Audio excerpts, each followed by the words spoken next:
Alright, we're here. It's time. Ooh. I'm hoping that tonight we can finish Ace Attorney. That's the plan. Anyway, we'll see. But yeah, so we have a few parts left, I think. But right now we're on the second part of the final case. And where we left off last, basically, what was happening? So much was happening. Also, I'm a little sick, so sorry if I'm a little hoarse. I have my like lemon tea there, so let me have a little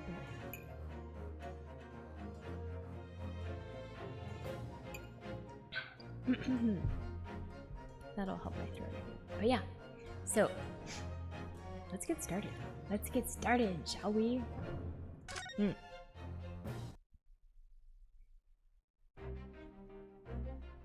Alright. Oh, so last thing that happened, let's see, what were we doing? We were in the trial, and then it came up that like Kazuma actually like went onto the boat and was going to kill somebody, or he had been like, he was listed as the assassin or something, and like, but he said he didn't actually kill anyone and he left. It's very confusing. So now we know that Herlock Sholmes and Sato's dad, Yujin Mikotoba, are on this boat where Kazuma was sent. So we need to like figure out what's going on here. Alright, let's go. Maybe we should talk to this guy. Oh, maybe we already... Okay, so we already talked to this guy. So I guess let's look around. What do we got? What do we got here? What do we got here? Well, let's look at this guy. Why not? Ah, hello Matthew Preston! How are you? Alright, let's see. He's like a Nile Temple Guardian statue, this fellow. The way he's glaring at us so fiercely. Tell me, why are you standing guard here if the cabin is unoccupied? Oh, and this guy's name was Chicken Stroganoff, right? I remember that. Because this area is only for first-class passengers. We must look out for suspicious criminals. He was looking straight at me when he said that. My dear fellow, as you can plainly see, we are quite unsuspicious as criminals go. Also, sorry if my voice is kind of dead. I'm still recovering from the flu, so yeah, I feel like today I was a little worse off than yesterday for some reason, but I'm doing my best. I have my like honey lemon like tea stuff right here. Or it's like a lemon marmalade or citron marmalade. Hold on.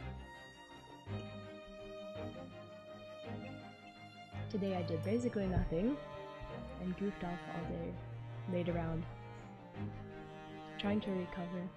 But I still wanted to finish this, so we're gonna get through it. I hope we can get to the end. I don't know how long it's gonna be, so we'll see.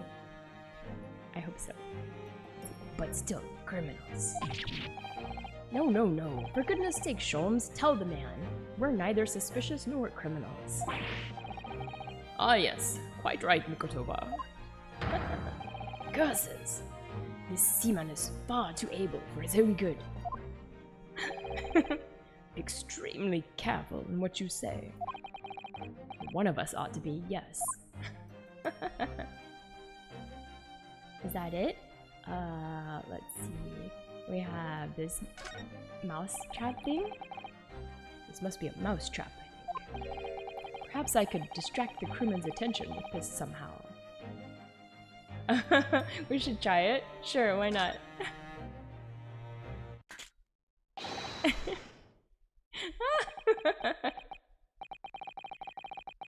That sounds like big mouse in trap.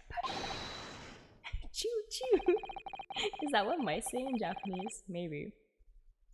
I will bring a bucket of water later and put out of misery. Oh no! I don't like the sound of that, exactly. In any case, my dear fellow, that was quite unconvincing. Only Japanese mice make a chew sound. Oh, really, Sholmes? And pray tell, what sound do Russian mice make? Pee, naturally. Though also quite unconvincing, I readily admit. So, go ahead, Mikotoba. Do a PP this time. No thank you. I'm sure I can come up with an alternative solution. Alright, so that was not worth doing. Alright, what about this over here? This would appear to be an alarm bell. All hell would break loose if that thing were to ring. The whole crew would know about it. Alright, let's set it off. We're crazy. Let's go, let's go. Here goes then. Pardon me in advance. Aha. You! What are you doing? If we were at sea, that would be very bad problem. What's going on down there? Seaman Stroganoff, report at once. Sorry, sir. Nothing to report. It was just a stupid trick. No, not by me, by world famous. No, as I told you. Now, Sholmes, now! Done. Not even 5 seconds, eh? Well, don't stand there gulping at my brilliance, Mikotoba. In we go! Oh, yes. Alright, we're in. Nice. 3rd of November, SS Grouse, first class cabin number 2.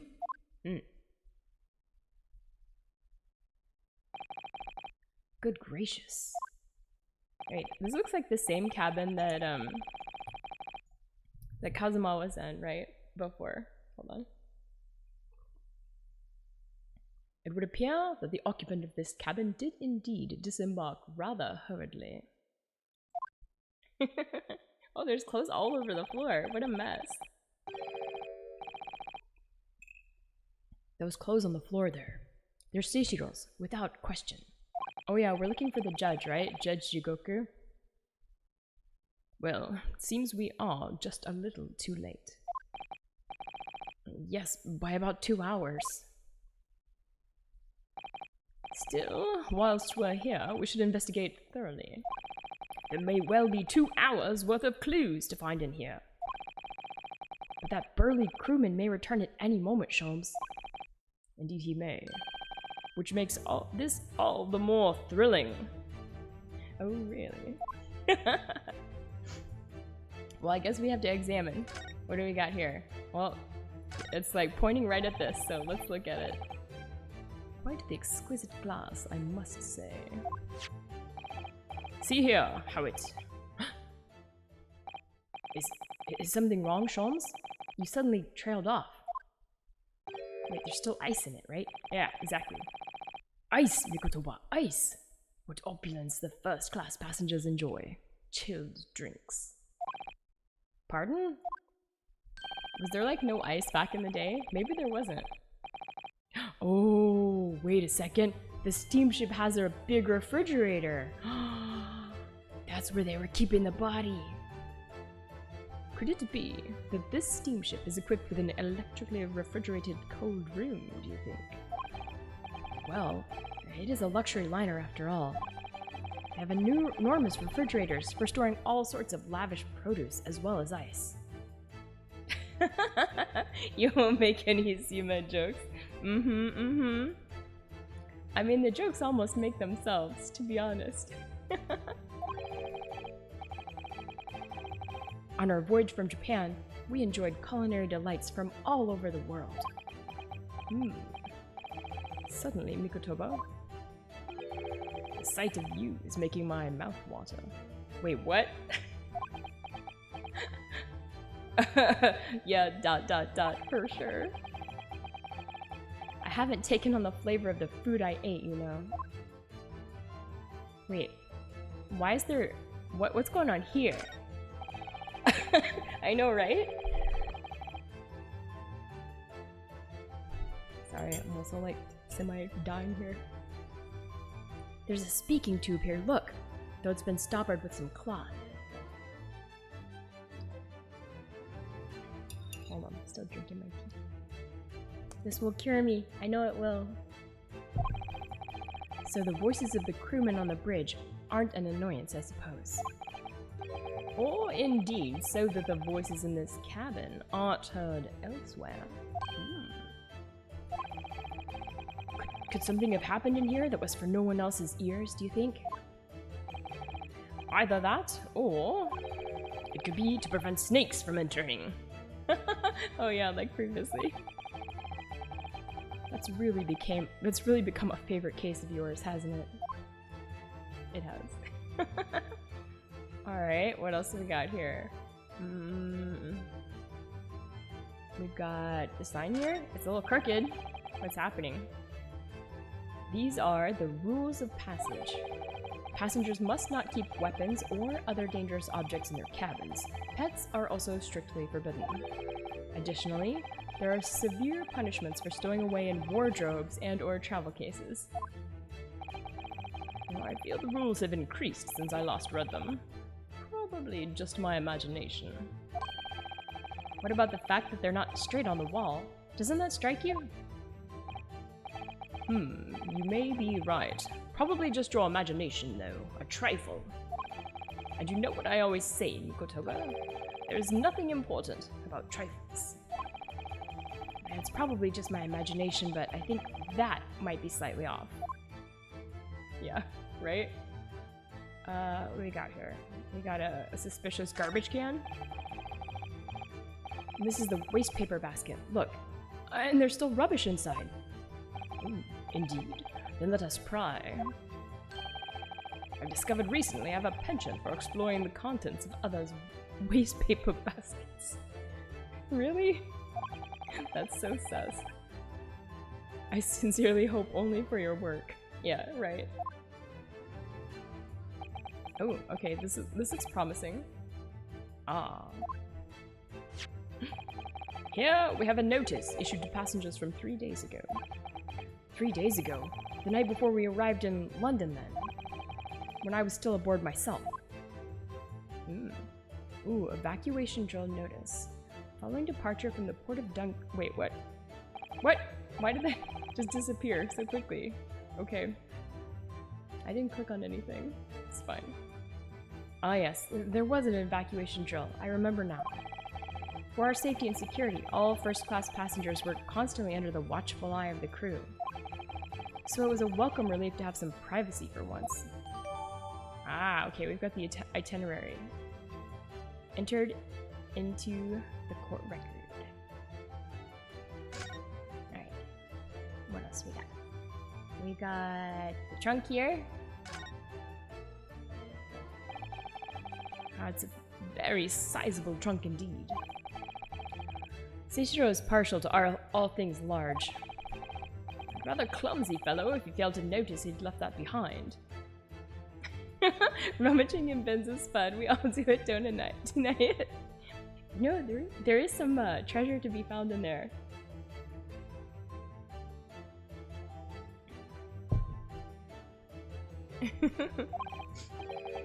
Perhaps he left it on purpose. It's lighter than you might think, but still a hindrance to a speedy escape. Pity. It's locked, so we can't look inside. Surely 5 seconds from now, the situation would be quite different, though. Right? Isn't he like a... Oh.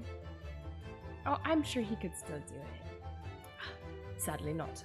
It has a 7-digit combination lock. And I'm not in a morose enough mood to work through all the combinations at present.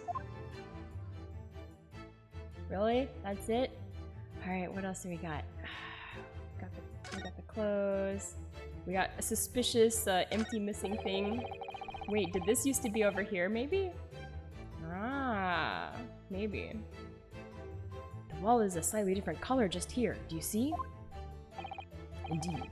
What have you observed arises when a frame that has been hanging for some... Oh.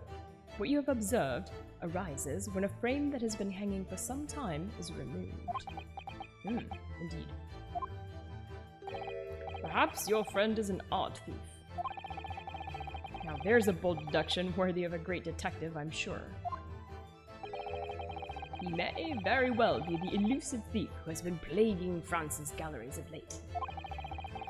I think perhaps we should focus our attentions elsewhere, Sholmes, don't you? That outline on the wall. I feel as though I might have spotted something of a similar shape and size elsewhere.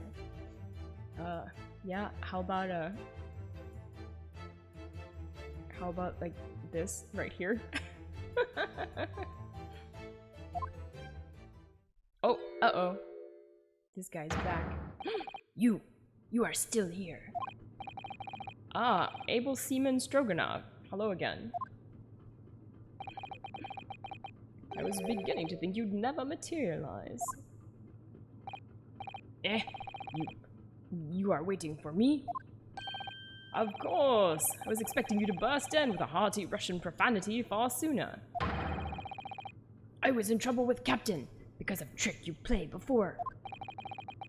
Poor innocent chicken. It is all your fault. Ship is leaving port soon. Get off now. Of course, we shall disembark presently, my dear fellow. But first, there is something that must be done. Is there? Hello, Barney Vorpal. How are you doing? We are investigating the ship, where we're looking for Judge Jigoku, who cannot be found. And I am with Herlock Sholmes and Professor Mikotoba right now, and we're talking with this guy, Chicken Stroganoff. What are you talking about? Why, naturally, the debunking of your deceit and the bearing of the truth. Did they ever explain why he has Sholmes written on his forum? No, they have not explained that yet. Kakoi? What do we got here? I'm afraid I see through your lies. For one thing, Mr. Jigoku has not yet left this vessel at all. And for another, my dear Seaman Stroganoff, you know exactly where the man is, even as we speak, don't you? He's shocked. How can you? Good gracious, Sholmes. You mean you worked it out? All of it? Alright, let's go. It's really been too long, hasn't it, old friend? 10 years, no less.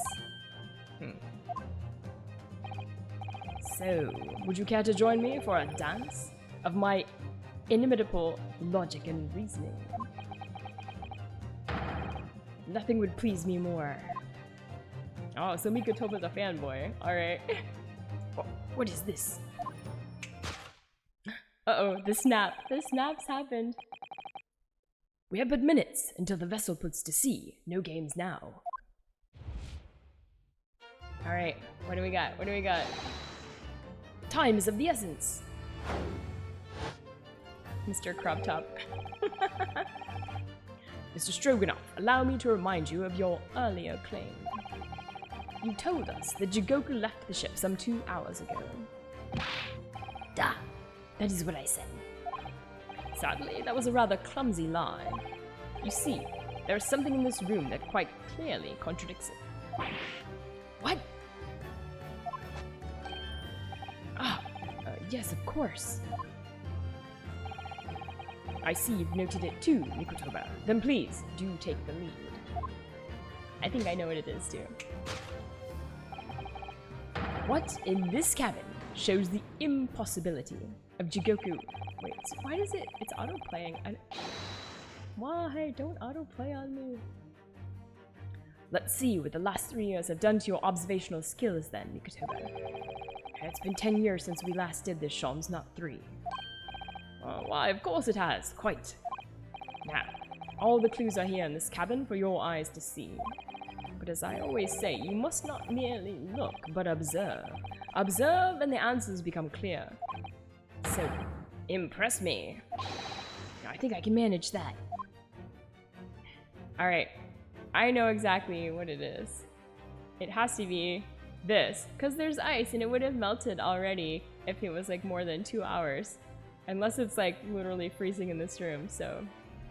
Take that! Take that! Yeah. You know it. Whoa! Wow, what? The tap dance! Oh my god, amazing. Perhaps you should have cleared away that glass. How curious that the ice shouldn't have melted despite it being abandoned 2 hours ago. It would appear that the man was here in this very cabin until moments before our arrival. With this well-chilled glass in hand, get your mind off the refreshments, Sholmes. One might even conclude that somebody informed him of our boarding. Wouldn't you agree, Mr. Stroganoff? But why would Seishiro run from us? Good question. Before we consider that question, allow me to confirm one small matter. Would I be correct in saying that these first-class cabins of the SS Kraus are the same ones in which you and Mr. Jigoku were accommodated on your voyage from Japan? Ah, that's right. They are. I was in the cabin next door, and Seishiro was... yes. 50 days in this very cabin during our voyage. As I suspected. For you see, there are traces in this cabin of a dark secret that Mr. Jigoku had to hide. What traces? I know nothing about this. Ah, this is news to you, is it, Mr. Stroganoff? Sholmes, what exactly are you getting at? As I said, there are traces in this cabin of some nefarious activity. Something that appears out of place, which I'm quite sure won't have escaped your notice. Something out of place in here. That's the key to this, Mikotoba. The remnants of the dark deed that took place in here are being masked by something quite incongruous. I must say, I didn't foresee ever doing this dance of deduction with you again, Mikotoba. No, quite, but life is full of unexpected twists and turns, as we well know. Now then, let's see if I can't uncover the truth here. Yes, you have the floor, my dear fellow. Alright. The remnants of the dark deed that took place in here are being masked by something quite incongruous. What's rather awkwardly hiding the traces of a crime? It's gotta be this thing, the rules of passage, because it's like hanging on the wall crooked and has obviously been taken off from the right-hand side, so yeah. Take that! Take that! Yeah. Alright, I hope I'm correct. Oh yeah! Nice. It's the rules of passage in this frame here. They're obviously out of place. The way they're hanging crooked on the wall, as if they were put there in a hurry. Yes, as I'm sure you've already concluded. That frame was originally over here. The shape and size are a perfect match. Ah, you are right. When did frame move? Hardly the most observant of crewmen, are you, Mr. Stroganoff? I would think your captain is quite justified in having his reservations about your reliability. Oh dear, that really seemed to touch a nerve. So, Mikotoba, why don't you lift that frame off the wall? Alright, let's see what we got. Dun dun dun! It's a bullet hole! That looks...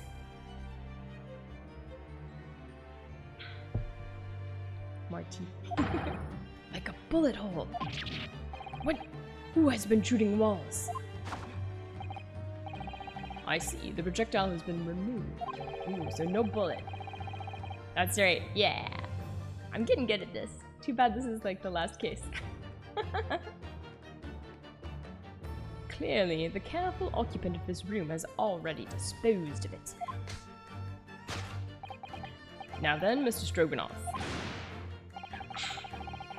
I have the distinct impression that you're attempting to shield said occupant.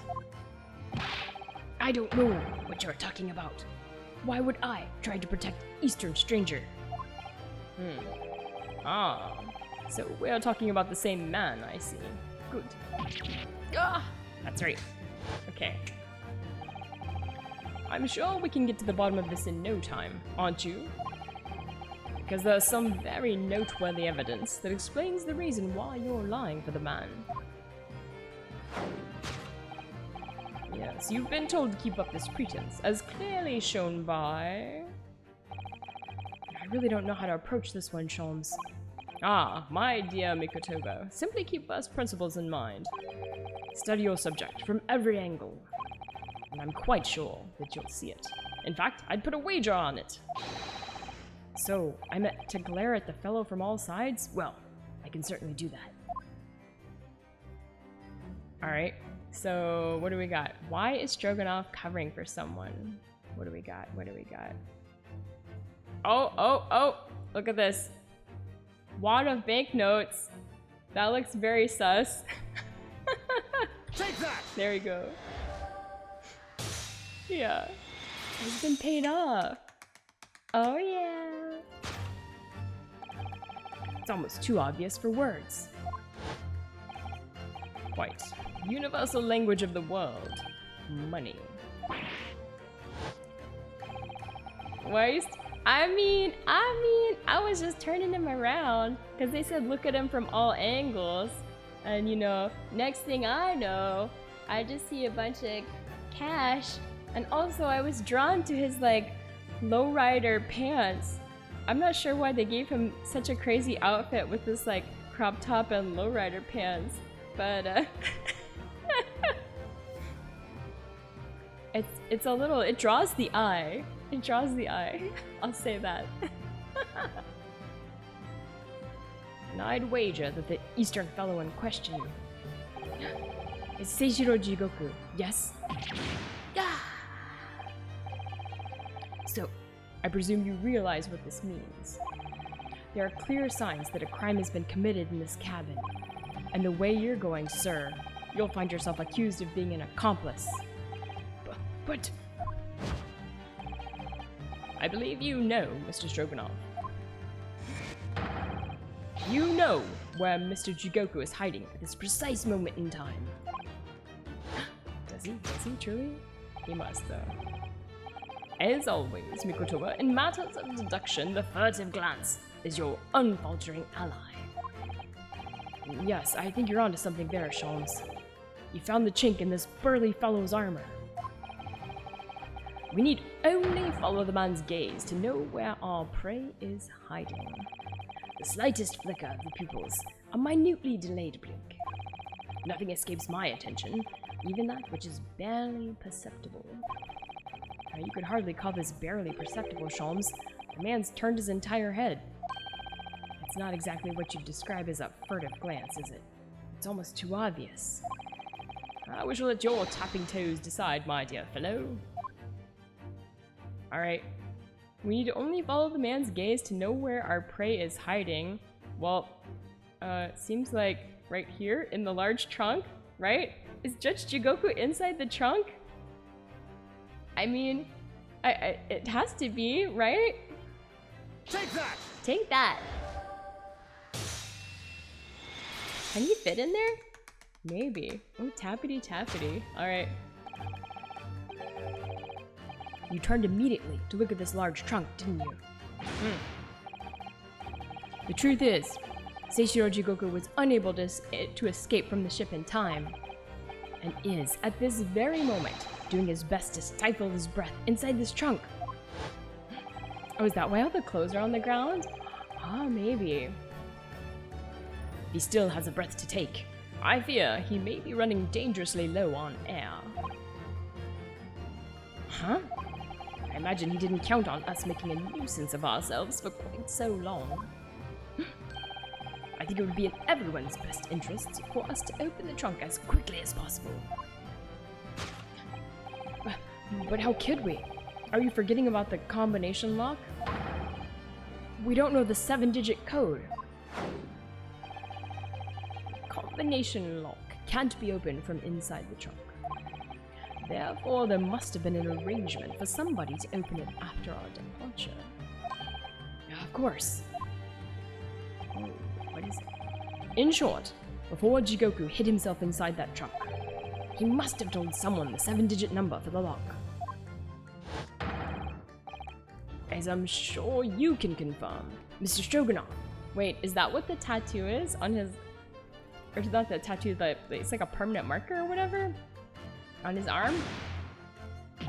Yeah, this. But it says Shams, but is it actually numbers if you like turn it around? Maybe. No. I know nothing about combination code. Don't move a muscle, my good seaman. Huh? Now, Mikatoba, would you do the honors and open the trunk? Yeah, yep, I think it is. How on earth do you expect me? 5231045.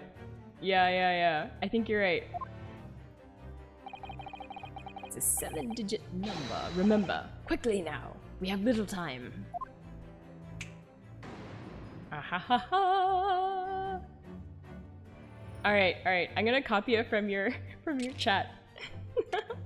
5, 2, 3, 1. Oh, oops. 1. Oh. 4, 5. Alright, let's go. Take that! Nice. Oh, is he actually in there though? That did it. It's open. You had to meddle, didn't you? If it weren't for those meddling kids. Oh my god, he is in there! Well, Eugene, you found me now. Seishiro. Jigoku hiding in the trunk, but why?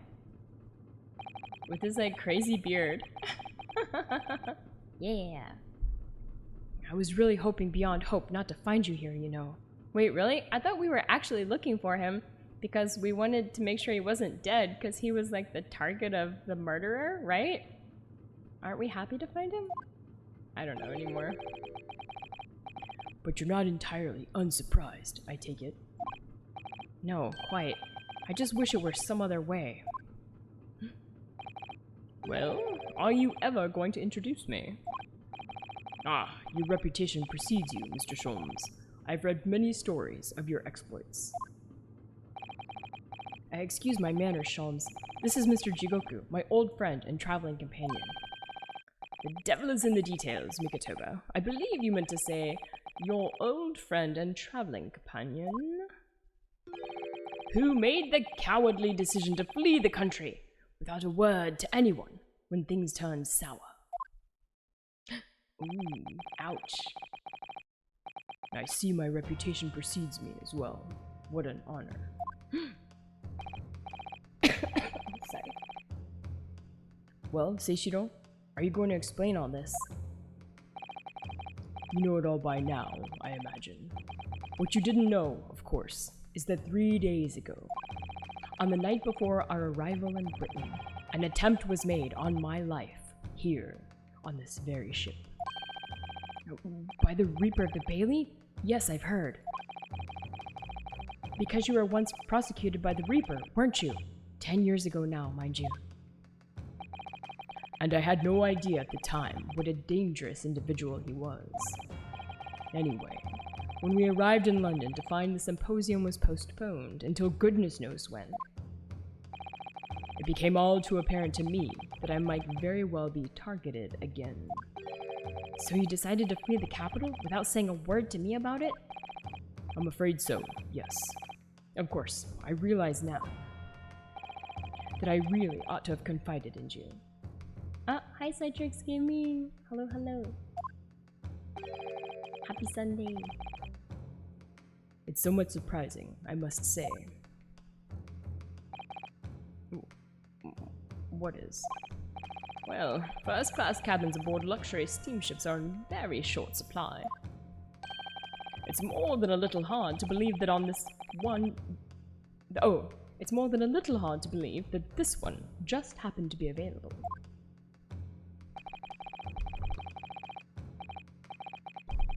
So says the protagonist of some colorful short stories. Well, I don't care for your opinion. Oh, snap. The cabin did just happen to be available, so I purchased a ticket, and here I am. I've just seen for myself the obvious remnants of that incident in the cabin. So you'd already purchased your return ticket before we even docked in Dover, had you? To prevent anyone else from taking this cabin and seeing the evidence. Is that it? Yuji, I have nothing to say to you. Whoa, what? Well, in a mere 5 minutes, this ship will set off on its onward voyage and not make port again until Italy. I'm afraid we must insist that you disembark with us at once. You have no jurisdiction over my movements. We have this, Seishiro. Take it. What is it?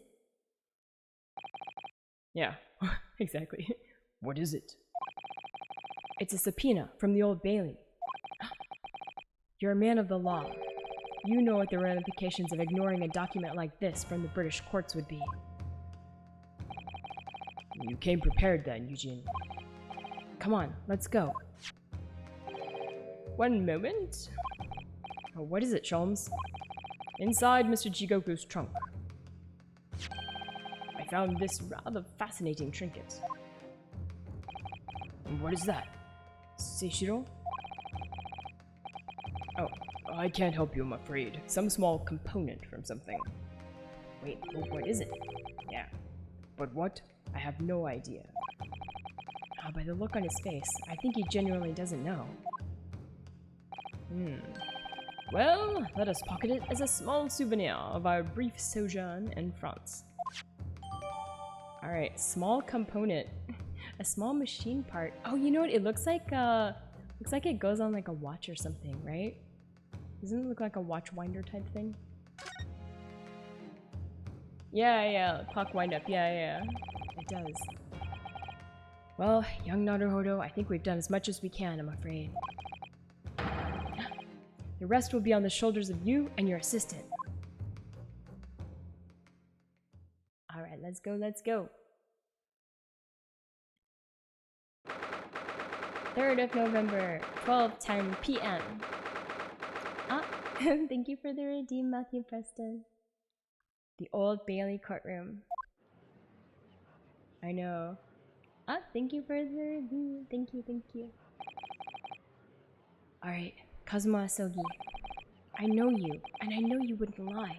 But still, there's no doubt that you're holding something back. You know more than you're saying. Yeah, I know. We're getting so close now. This is it, the last bit of the last case. During the past 30 minutes, while this court was adjourned, all possible efforts were expended. But sadly, Mr. Jigoku's whereabouts could not be ascertained. We must accept the unfortunate conclusion that the Reaper has already done the deed. No, we know where he is. There's no sense in wasting any more of the court's time. The prosecution calls for an immediate verdict. Objection! Yeah, that's right. Objection! No, the trial cannot end now. You're a Japanese man, Ryunosuke. You should know when to lay down your sword. Oh snap. And you should know never to presume when the battle is won. Yeah. Objection! Ooh. The court has already been presented with all the evidence and heard all relevant testimony. And there can only be one conclusion, that the accused is guilty. All relevant testimony? Far from it. You're still a crucial witness. from whom the court is yet to hear a single word of testimony. In that case, call your witness to the stand at once, counsel. Yes, my lord. Tomorrow, if possible. The witness is already on his way and scheduled to arrive tomorrow. Who on earth is this crucial witness? Oh, hi Hopeless, sorry man. How are you doing? Seishiro Jigoku. The very man allegedly murdered by the Reaper. Judge Jigoku, you found him. Good. Good. I'm like a little worse than yesterday actually, but I'm hanging in there. Hold on, I'm gonna drink some more of my tea and cough again.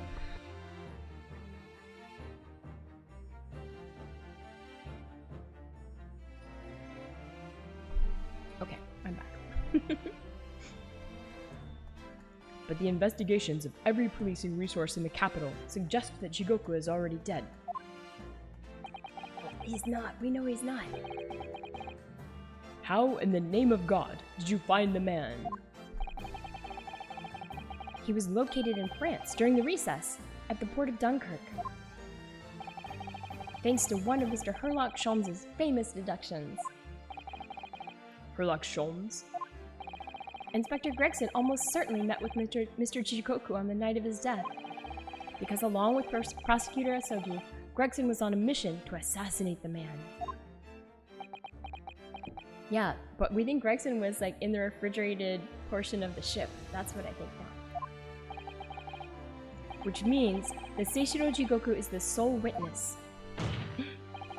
who can clarify exactly what happened aboard the SS Grouse on the 31st of October.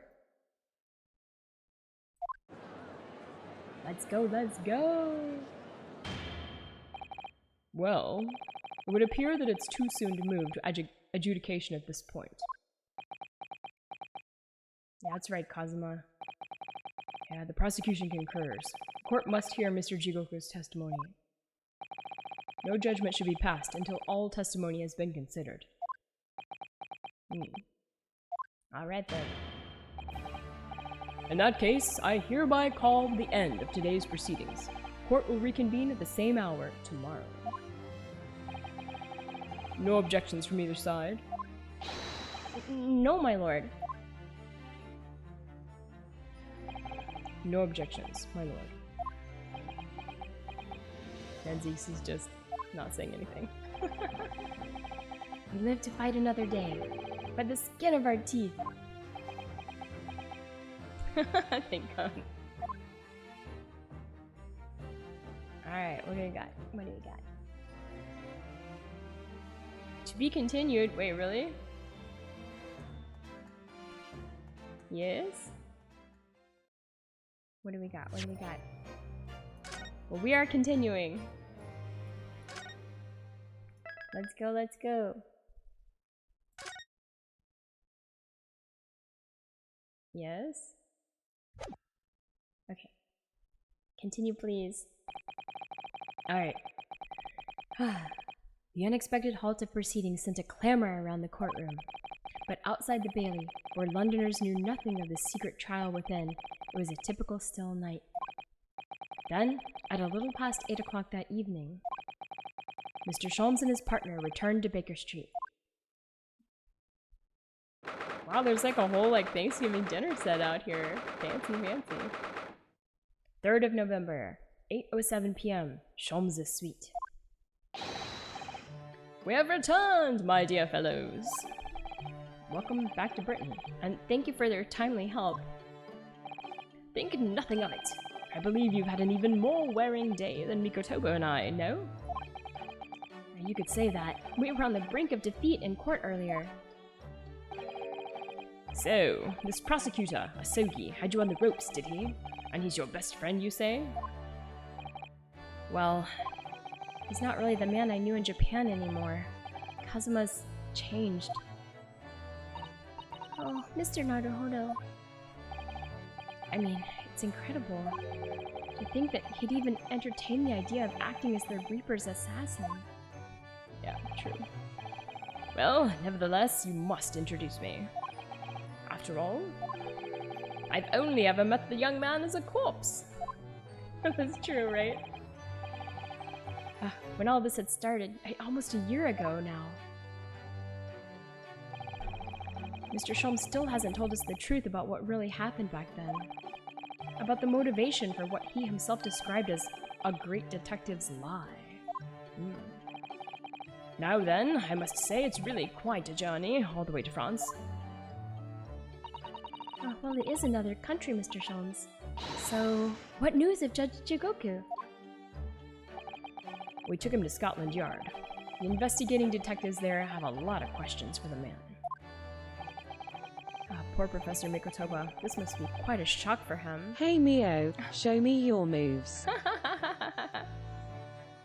Hi Erlingshin, how are you? Come on! Fire! Oh no! Oh, thank you for the blurb, Erlingshin. Hello, hello, happy Sunday. And yeah, you're right, Saintrix Gaming. Everything is coming full circle, finally. Finally. It's been a long journey. Quite a long journey. Ah yes, I picked this up at the telegraph office on our way home. Oh, what is it?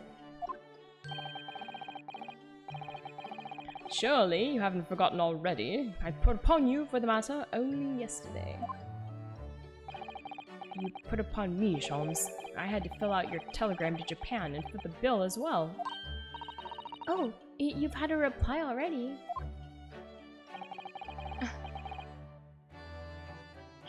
Is it gonna work? Citrix Gaming _ I think you might have mistaken me for a dog. I'm actually a cute little purple fox. But woof bark woof to you too, I guess. Wow, a little snarky there. That's so funny. What was so urgent though, Mr. Sholmes? Such matters can wait until later. I'm far too hungry for an involved conversation at present. Well, that's good news, because supper's ready, everyone. Yeah, Sparky. Ah, and what a feast it is. If I were none the wiser, I think the trial were won already. Roast beef, kippers, stew, steak and kidney pie, Yorkshire pudding. Tomorrow could be a very long day, so eat up! In that case, I think I'll seat myself just here. This place appears to be the only one set with a helping of pheasant as well. Oh, sorry Hurley, not there. Why ever not? Are we in set places this evening? Yes, and that place is for Susie's daddy. Smarter than it would appear. It's very smart. For me? That's right. I made it especially for you, Professor Mickey. I see. Well, that's terribly kind of you. Wait, yeah, is this her actual dad? Is this her real dad? That's what I want to know. It's a shame, really. What do you mean? Hello, Scott Pascal. I am. How are you? Yeah, I had to wait and see. Well, for a brief moment, I believed it. That Susie and I were half-sisters, I mean. Oh! Oh yeah. Yeah, exactly. Ooh. Maybe this part's coming out. Let's see. Iris, do you mean? Yes, I know now. I overheard yesterday. I secretly listened in to the conversation you had after I tricked you all into thinking I'd left. What? Oh my goodness, Shelms fell down. Ooh. A misunderstanding arose because of that autopsy report from 10 years ago. But actually, it turned out that neither Dr. Wilson nor Professor Mikotoba are Iris's father. Ah, so dramatic indeed. Yes, about that, Iris. Oh, I know. You can't tell me at the moment. Oh, Iris. Poor Iris. She just wants to know who the father is. The pheasant is by way of an apology. I'm sorry for eavesdropping. Oh, no, it's quite alright. Why don't I get any apologetic pheasant? Oh, Sholmes, come on.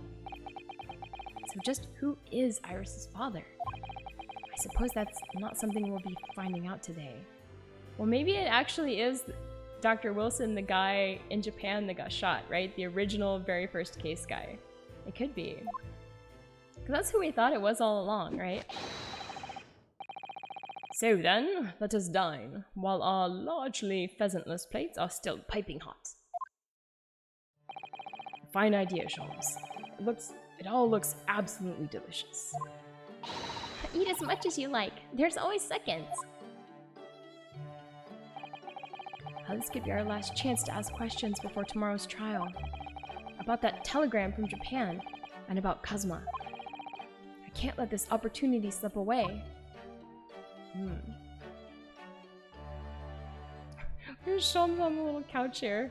Alright, should we like examine? Can we just examine him? What's going on here? I think we can. Alright. Mr. Sholmes, what are you doing? Oh, here he is. Oh my god. So dramatic, this guy. Surely, it's abundantly clear that I wasn't brooding over Mikotoba's refusal to share his pheasant with me. Nevertheless, I felt the need to withdraw from the social circle for a while and look on with hungry eyes. Sorry, Hurley, but I cooked that pheasant especially for Susie's daddy. Even though I've played the role of father to you for far longer. Mr. Sholmes, could I discuss some things with you? Oh my god, this guy. Certainly, my dear fellow. I find myself quite in the mood for a spell of conversation. No doubt, you're hungry to learn more of my deep love of the game. Of game? What? Oh, like pheasant. I see. I can probably contain my curiosity on that one. I thought he was gonna have love of the game, not love of game. You needn't look at me in that fashion. In what fashion? It seems that before we discuss the pheasant, we have some rather unpheasant matters to discuss. Oh, snap! I see what you did there. Alright then, let's talk about it. The telegram from Japan. So, what was in the telegram you received back from Japan then? This? I think my lucky stars had arrived in time. Record found as indicated. Duplicate follows. K. Asogi, A. Shin, T. Gregson, J. Wilson. What? Those 4 names. We've come across that exact same list before. They came up in that unforgettable case last spring. What appeared to be a simple case of aggravated murder turned out to be masking monumental intrigue. A plot that involved the sale of British governmental secrets to foreign states. In exposing the means by which those secrets were being leaked, we deciphered a fragment of a message. K. Asogi, A. Shin, T. Gregson, J. Wilson. But we didn't find the names out until the case was over, and we never did get to the bottom of what they meant. All we knew was that the information had been sent by somebody in the British government to somebody in Japan.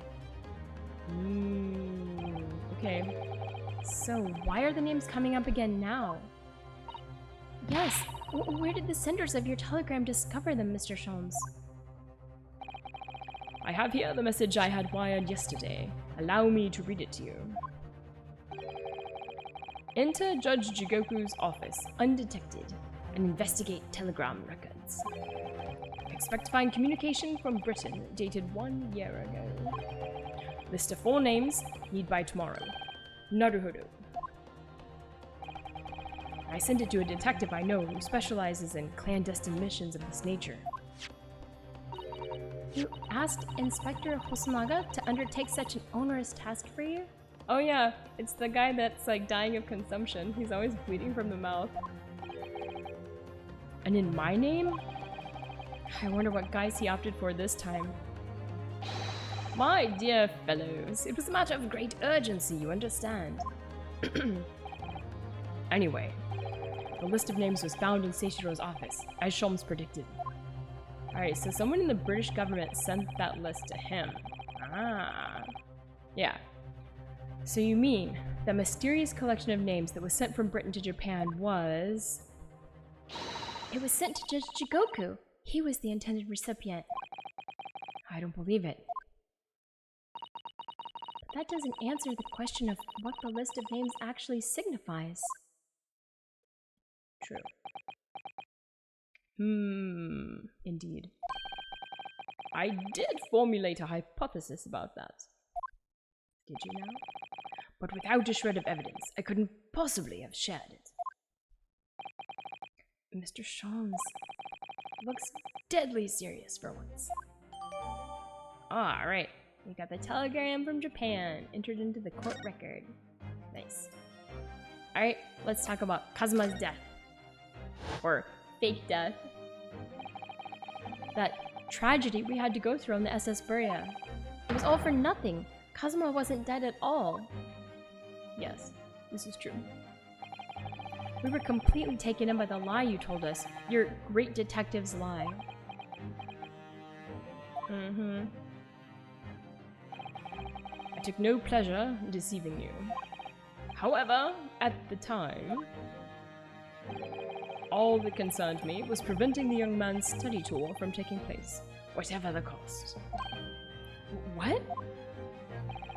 I capitalized on the events that transpired to see that he was sent back to Japan. His remains, you mean? Precisely, Miss Susato. And then, I made sure that somebody else was sent to Britain in his stead. Oh my, you mean... The arrangement between our two countries was already in place. One university student lawyer and one judicial assistant to be accommodated on a study tour. In other words, by arranging for someone else to fill the place originally intended for Mr. Asogi, I would successfully prevent the man from arriving on our shores for several years at least. Wait, do you mean to say that it was all in aid of stopping Kazuma coming to Britain? That's why you... Think back, Mr. Naruhodo. Was there not somebody who quite casually urged you to continue on the voyage to England?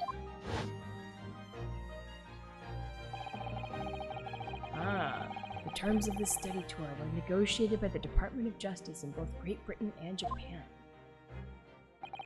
In the light of Mr. Asogi's unfortunate death, I'm afraid the study tour can no longer go ahead.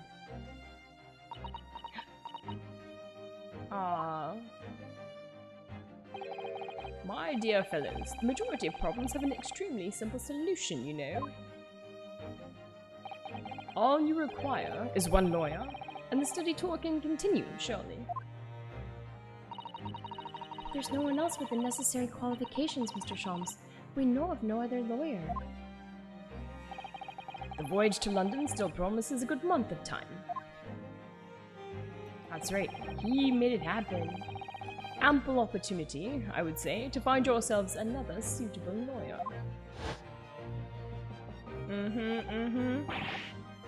So, you manipulated me? I've often remarked on the extraordinary lengths to which friendship will drive a man. I was quite sure that you would rise to the challenge for your late friend. I don't believe it. But if it was all contrived...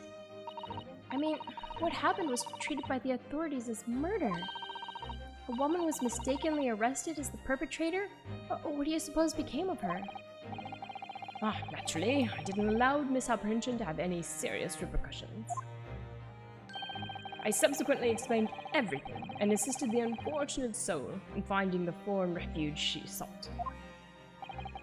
I seem to remember Mrs. Sato and I had some rather strong words for her. Well, she was certainly not devoid of all guilt. She deserved every word, I'm sure. I wonder if she made it to America then.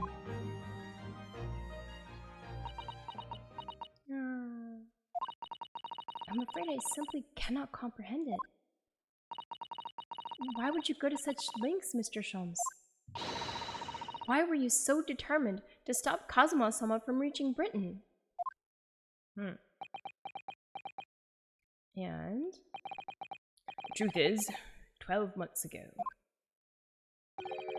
there was already a very tangible omen of the impending tragedy, you see. Oh. An omen that, at this very moment in time, is close at hand. Dun dun dun! An omen of all these tragic events that already existed a year ago is close at hand? We need to find out exactly what Mr. Sholmes knows.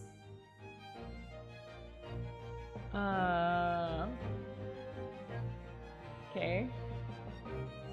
Can we look at? Let's look at the court record. Let's see what we got here, because we got some new stuff. Hold on. This one. Nope, nope, nope. This is new, right? Hold on. Alright, let's look at this. We've got 10 p.m., 31st of October. There was a drill for 20 minutes. Okay. We have this thing. Let's look at it. Is there anything here? You see these little things all over the place, don't you? It's the part on the top of a pocket watch that you twist to set the time, isn't it? Ooh, does this fit onto Gregson's watch? That would prove that Gregson was there. Because he had his watch, right? And then it was like broken, right? Aha. And his watch ran out of time winding, right? It's called the crown, I believe. A watch would be quite useless without one. The crown? Like what sits on top of a monarch's head? That's a very grand name for such a tiny part. But actually... Yes, Mr. Naruhodo? If this is a crown, I have a feeling I might have seen a monarch around here somewhere with a very bare head. Oh, hi Dojan! How are you doing? Hello, hello, happy Sunday. If by monarch you mean pocket watch, then I'm quite sure you have. Yeah, I bet this has gotta be... Is there anything to look at here? Or is this already... Okay, yeah, this is already... We've already, read all this, so it's fine. Okay. I'm doing okay. I had like the flu or something last week. I'm much better, but I'm still kind of like coughing and a bit tired, so... Overall, doing better. I'm on the mend, so... That part's good. Alright. Record found as indicated. Duplicate follows. So I think... Can we like... I guess we go back, maybe? I don't know if there's anything to look at around the room. Let's take a look and see if there's anything interesting around here. This all looks the same, so I don't think there's anything here. Anything over here? No. This looks pretty much the same, I think. Should we... Let's go back. He's still here. So maybe we should present something to him, maybe? Should we try to get him to talk about the telegram more? I might not do anything though. I don't know. That's the only thing.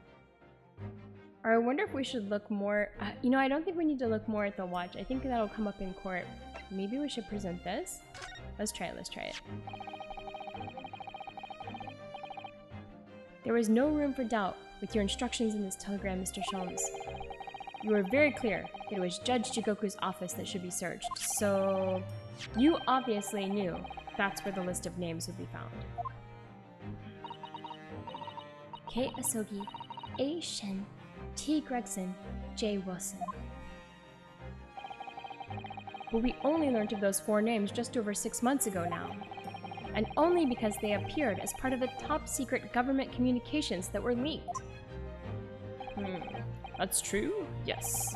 But at the time, you were unaware of the background. You see, those 4 names were wired to Japan. Around 6 months before that.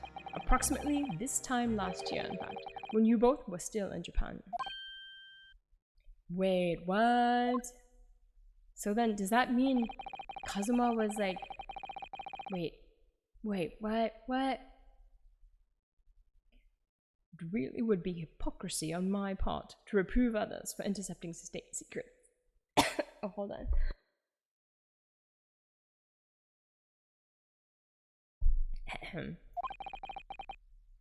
Because after all, I'm perpetually eavesdropping on communications between the British and Japanese governments. You're perpetually doing what? How? Never mind the details, but you should know. No secret is safe from Herlock Sholmes when he has designs on knowing it. Oh my, Mr. Sholmes! What a fabulous line. Wait, are you still fangirling? Oh my goodness, Susato. Now, 1 month after that list of 4 names was wired to the recipient Jigoku in Japan. When he was being extra sus at the end of our first case, it's hard to tell he's like so sus all the time. Dr. John H. Wilson was murdered.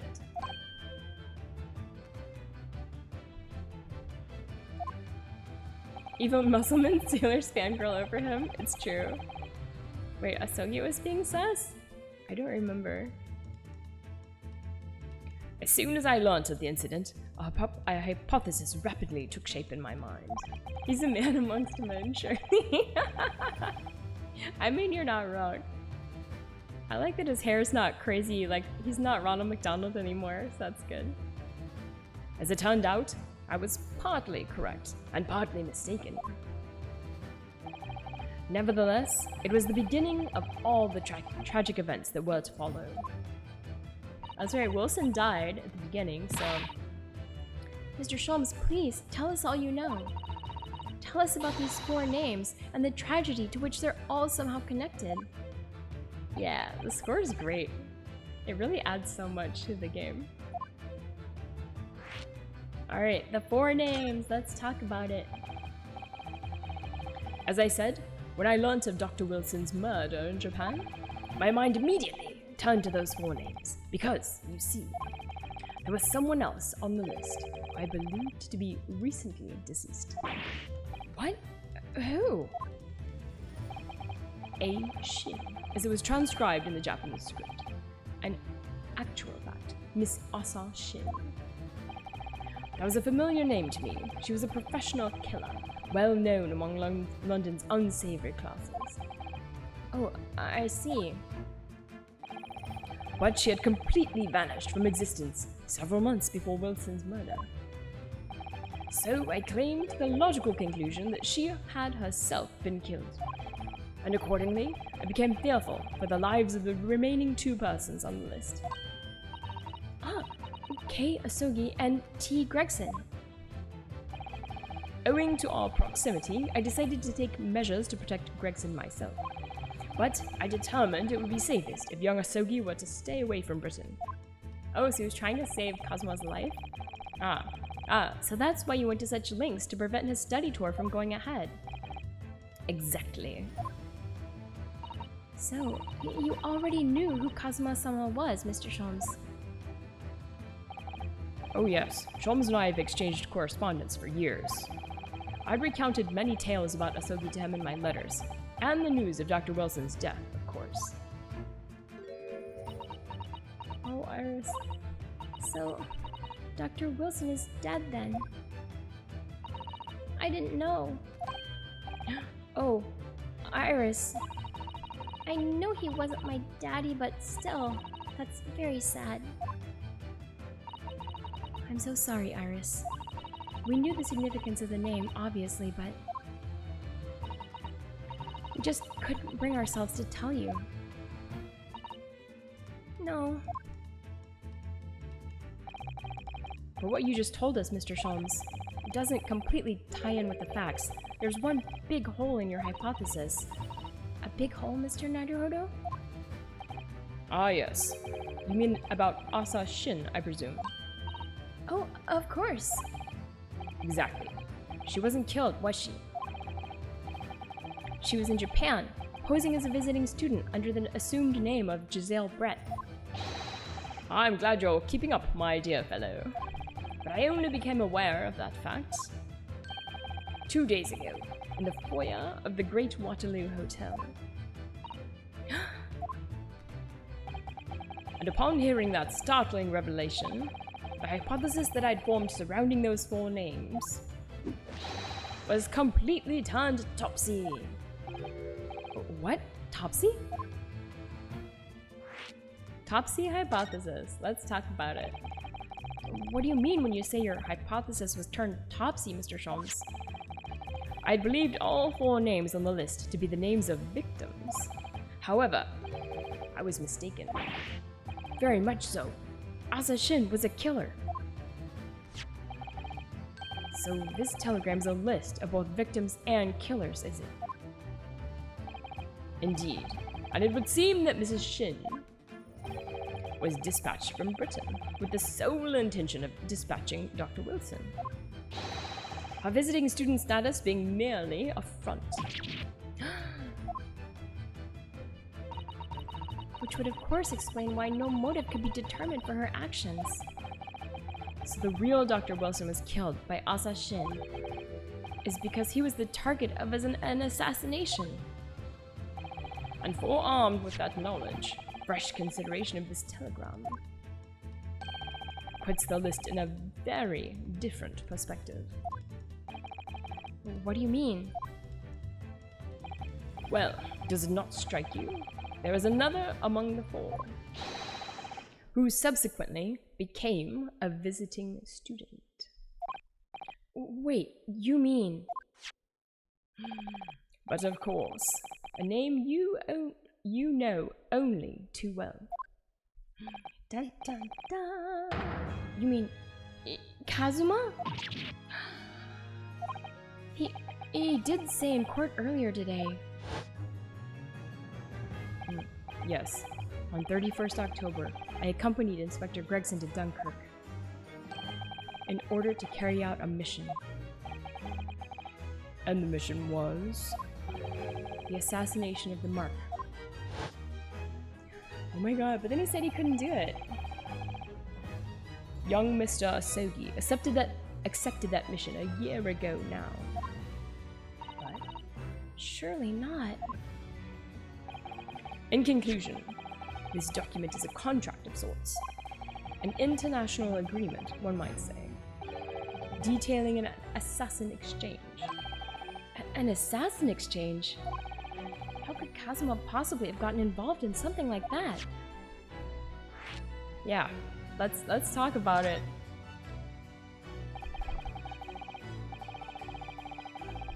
Let's assume that we have 2 parties, each wishing to dispose of a distinct individual. Those 2 parties then make a contract to swap their respective assassination targets. That would then be an assassin exchange. So to begin with, the British assassin is dispatched as a visiting student to Japan, where she kills her target. And then, the Japanese assassin is dispatched as a visiting student to Britain in order to eliminate his target. It certainly does sound like an exchange. But what on earth is the point? Don't forget, Naruhodo, that the British assassin at least escaped conviction, thanks to diplomatic immunity afforded by consular jurisdiction. Oh, yes. Such jurisdiction should be null and void under terms of the new treaty between our 2 countries. So the fact that it was brought into play suggests intervention at the very highest levels. The highest levels. These murders were two sides of the same coin, linked not by common motive, but by contractual agreement. As such, they appeared utterly unrelated. Yet in truth, the assassins were complicit in one singular, devilish scheme. That disassociation and the safeguard of diplomatic immunity were, I believe, the motivation behind this plot. Wait a minute, Sholmes. If this telegram really is describing the exchange of assassins, as you're suggesting, it would mean that the Japanese killer's target was never Seishiro Jigoku at all. It would mean Asogi's target was actually Inspector Gregson. What? Kazuma was here for Gregson. So Judge Jigoku wasn't actually the mark. Yes, that's exactly what it would mean. Oh snap. Wait, did Kazuma kill Gregson? No! Say it ain't so. And put him in the refrigerator on the ship? Oh my god. I hold myself personally responsible for failing to keep the inspector safe. Mr. Sholmes. I told him of my fears and implored him to seek a transfer to an overseas position. Obviously, with the young pickpocket in tow. Yes, Gina. Come to think of it, Inspector Gregson did mention that to us at the Great Exhibition. That he'd be transferring to the Paris police and taking Gina with him. Poor Sholmes, full of guilt. But without informing me, he engaged in one last assignment, it seems. And sadly, it turned out to be his very last. This is too much to take in. Dun dun dun. Alright everyone, that's quite enough of all that serious talk for one day. Isn't it, Hurley? I mean, look at the time! Quite right, Iris. We must conclude our preparations for tomorrow. What preparations? Well, I think I shall make my way back to my hotel room now. This has certainly been a night to remember. Why does he look so happy? Jeez. It is a little bit sad, though. Hmm? I mean, I like the idea of you being my daddy. Because then Susie would have been my big sister. I'm sorry, Iris.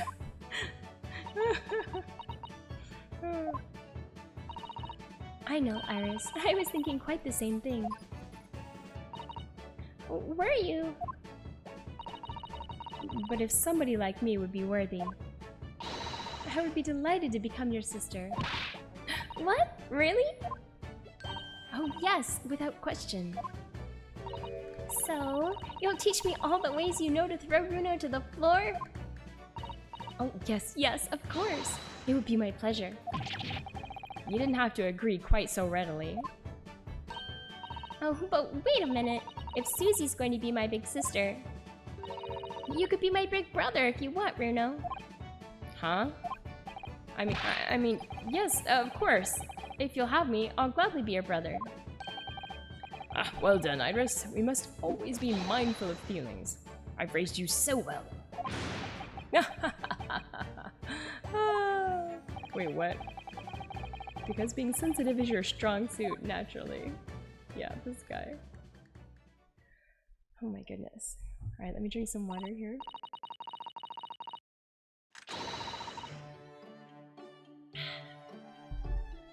Right, I'm gonna work extra hard for tomorrow now, because it's for my big brother and sister.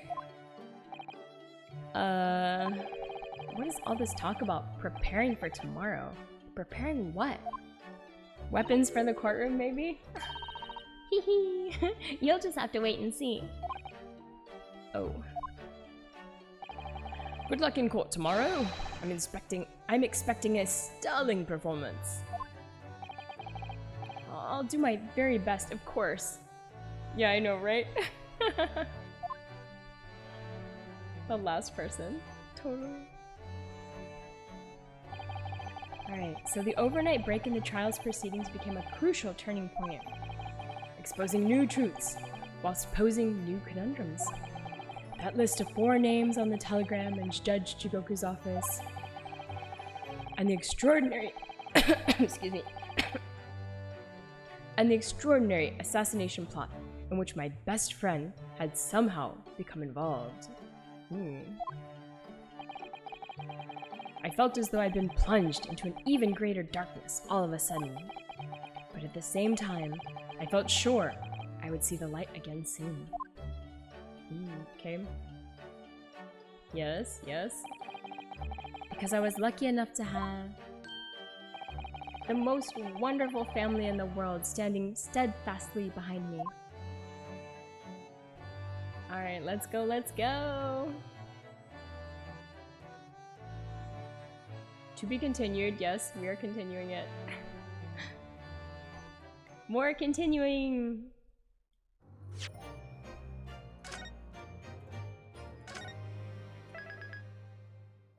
Alright. Let's go! Next part, next part! 4th of November, 9:30 a.m. The Old Bailey courtroom. We're back. Oh, alright then. Before we start today, I have a brief announcement.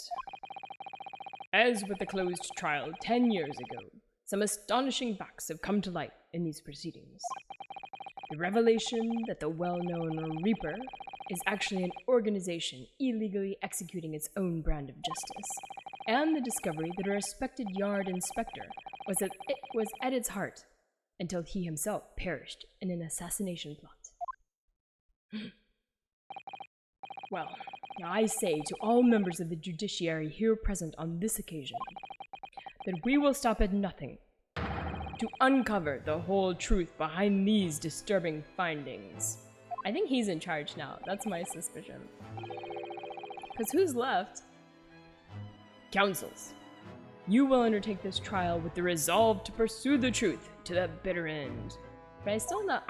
Did Kazuma really kill Gregson, and why? Did he have a good reason? Oh my god. Resolve. Yes, that's my intention. Alright, let's go. My lord, if I may inquire. The defendant may speak. On what grounds is Kazuma Asogi permitted to continue in his role as prosecutor? Ooh. He has admitted to colluding with the victim in a plot to assassinate an innocent man. He shouldn't be enjoying the privilege of freedom, let alone be leading a prosecution. Fair. I submitted a written petition to Lord Strongheart. Yeah, or someone faked her death. Yeah, I know, right? Requesting that judgment of my transgressions be delayed by 1 day. You did what? In today's proceedings, I intend to expose everything. My whole life, for the last 10 years, has all been leading up to this one day. Kazuma. Whatever the outcome of this trial, I give my word that I will accept whatever punishment is deemed appropriate, however severe. That hand. And I suggest you prepare yourself for the same, Reaper. Dun dun dun. Kazuma is bristling with hostility today.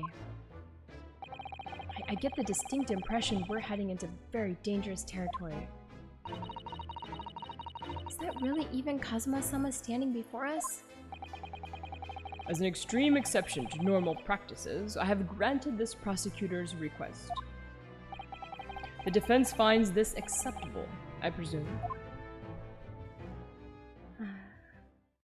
Do I? Yes, my lord. Alright, unicorns, come down. In that case, in the name of Her Majesty the Queen, I hereby declare this court to be in session again. There we go. We resume the closed hearing of Barak van Zieks. The defense is ready, my lord. The prosecution is more than ready. Very well then. This preamble has taken long enough. Prosecutor Asogi, begin! As you wish, my lord. The prosecution calls the first witness to the stand. Bring Seishiro Jigoku into the courtroom. At last then, we've reached the final battle. He's putting literally everything on the line now in order to get to the truth. Yeah, one more face slap, oh my god. Come on now, Ryunosuke. It's time for that steely resolve, because this is gonna test it to the limit. Alright, my guy. Witness, state your name and occupation for the court. So it was you who issued this, was it? Your subpoena? I did what was necessary. Well, look what the young man has become. I didn't think I'd see the day when you'd take that tone with me, I must say. The witness will ensure his responses are pertinent to the questions asked. Oh snap, he told him. My name is Seishiro Jigoku, a Supreme Court judge from the Empire of Japan. You know, the cases are so long and thought out. They really are. I'm realizing now there's like so many clues put throughout the whole thing, like all the way to the end. And everything, I thought it was just gonna be like case, case, case, but everything's so tied together. 16 years ago, this man came to London as a visiting student. 6 years later, he returned to Japan. As well as presiding over the Supreme Court, he is also currently Japan's Minister of Foreign Affairs. I am of course fully aware of Mr. Jigoku and his preeminent roles. Ara ara. Thank you for the redeem, Winternick. Hello, hello.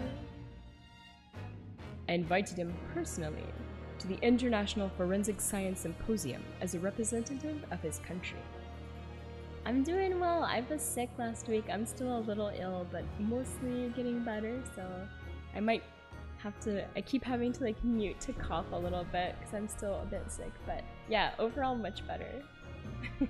How are you doing? I hear he also played a key role in the conclusion of the Anglo-Japanese Treaty of Friendship and Navigation. It was a great honor to be involved in the negotiations. I put my all into that treaty. Judge Jigoku, I must ask. Well, I never. Fancy the young murdering student turning up here of all places. You acquitted me yourself, but now I'm a practicing defense lawyer. Ah, yes. And full of self-importance like your friend across the courtroom, I see. Oh no, what? You came here to London by invitation to the International Forensic Science Symposium. But then, without informing anyone of your plans, you took flight to France. Took flight? I'd have to object to that turn of phrase. Then explain yourself. What exactly were the circumstances? Well, I was somewhat expecting this. And I'm sorry to say. Yes.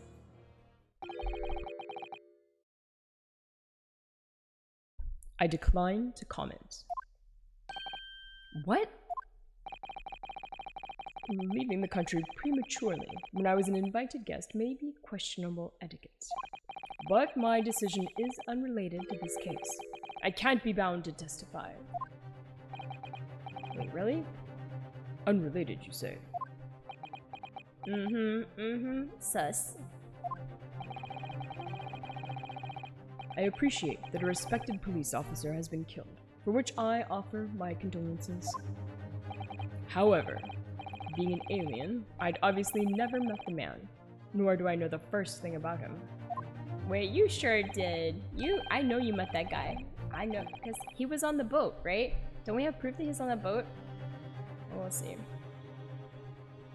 As such, I'm in no position to testify. It's as simple as that. So you would run from all this? I beg your pardon? This case is more far-reaching than the murder of Inspector Gregson. It has ties to another murder, a case that was tried in Japan almost a year ago now. A year ago in Japan. The murder of Dr. John H. Wilson, you mean? What the actual heck? Mio keeps stalling and telling me corn treats are unrelated to dinner. No. Don't worry, Sparky. Corn treats are coming soon, I swear. I swear to you. Have patience. That's right. And you, Judge Jigoku, are at the heart of both cases. The defense has evidence to prove it. Yeah, because we know he got the telegram, right? That has the names on it. Well, Ryunosuke, I see from the look in your eyes that you're resolved to carry this through to the very end, too. Let's see your evidence, then. What proof do you have that Seishiro Jigoku is involved in this case? Yeah, because he knows... Where is it? This has the names, right? And because it says Asogi and Gregson on it, it's gotta be this one, right? Let's check it. Yeah. It has both their names on it. So I think he knows. He knows. Take that! Take that! Yeah. This is a telegram detailing a communication sent between Britain and Japan approximately 1 year ago. The communication contained 4 names: K. Asogi, A. Shin, T. Gregson, and J. Oh! Hold it! Oh! He's touching the beard. You little... Oh, wow! Where did you get that? In Tokyo. From your office, Judge Jigoku. What? How on earth did you? What's all this about? Why is my name on that list? This list of 4 names follows a certain pattern. T. Gregson and J. Wilson are the names of victims. K. Asogi and A. Shin are the names of assassins. Yeah. Jigoku turning out to be evil? Sus. I mean, his last name is Jigoku, so... Since that means hell in Japanese, that is a little sus from the beginning. No. Oh, he's sweating. Hi, K-Biddy. Yes, the guy whose last name literally means hell is actually evil. Could be. He's sweating for sure. A year ago in Tokyo, Dr. John H. Wilson's life was taken in a Western-style restaurant in the capital. Oh, there she is. Oh my god. The swan hat. I'll never forget the swan hat.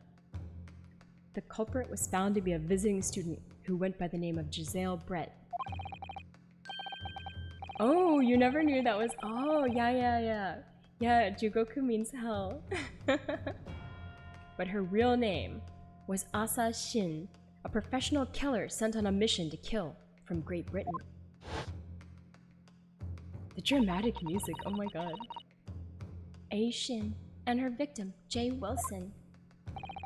And the murder that just took place here in London was the counterpart to that crime.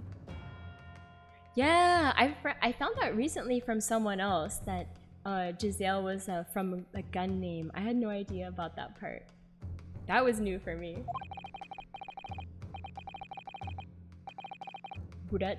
Ah, Naruhodo. An assassin sent from Japan, also a visiting student, Kazuma Asogi, whose victim was the British police inspector Tobias Gregson. K. Asogi and T. Gregson. One assassin from each country to kill a target residing in the other. What exactly is the defense suggesting? These 2 cases of murder, one that took place in Britain and one in Japan, were masterminded by a pair of individuals from each country as a form of assassination exchange. Oh my god, is it Judge Jigoku and Strongheart, the guy who's in the judge's dock right now? I think it's them. It's gotta be, because they're like the highest up, right? Yeah, they're in charge.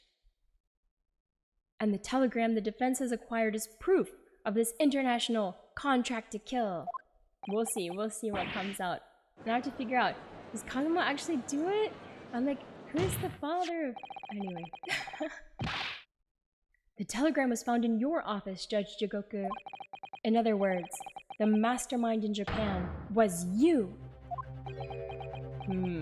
Look at that evil, like, frown he's making.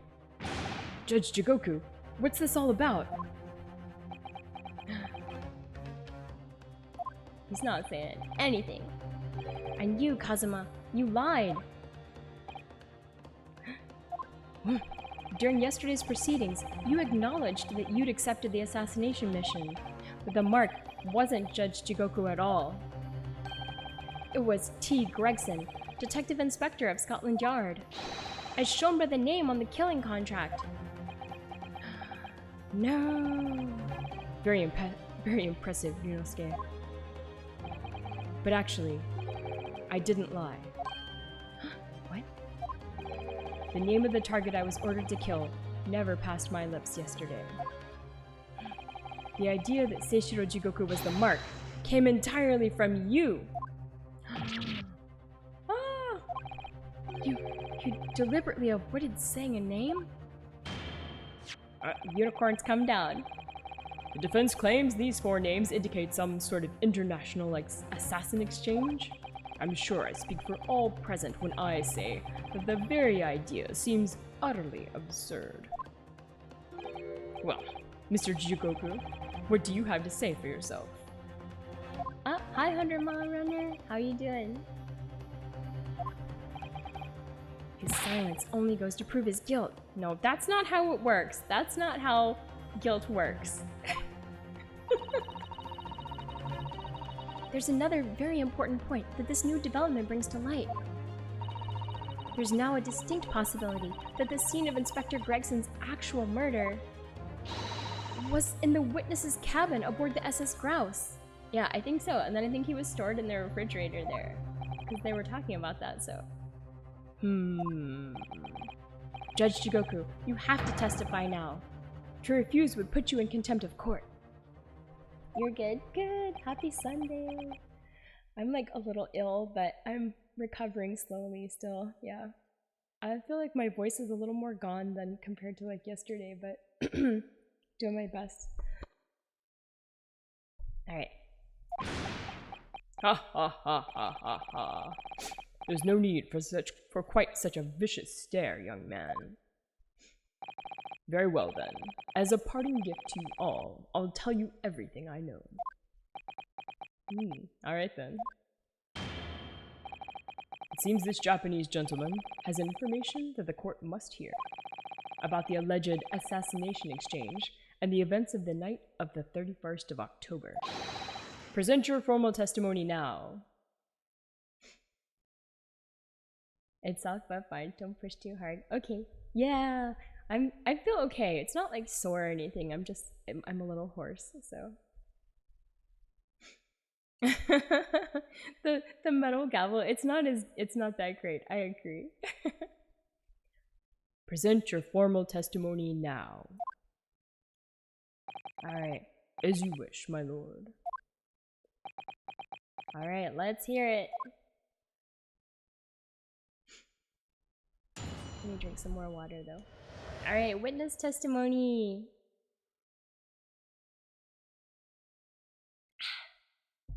The assassin exchange.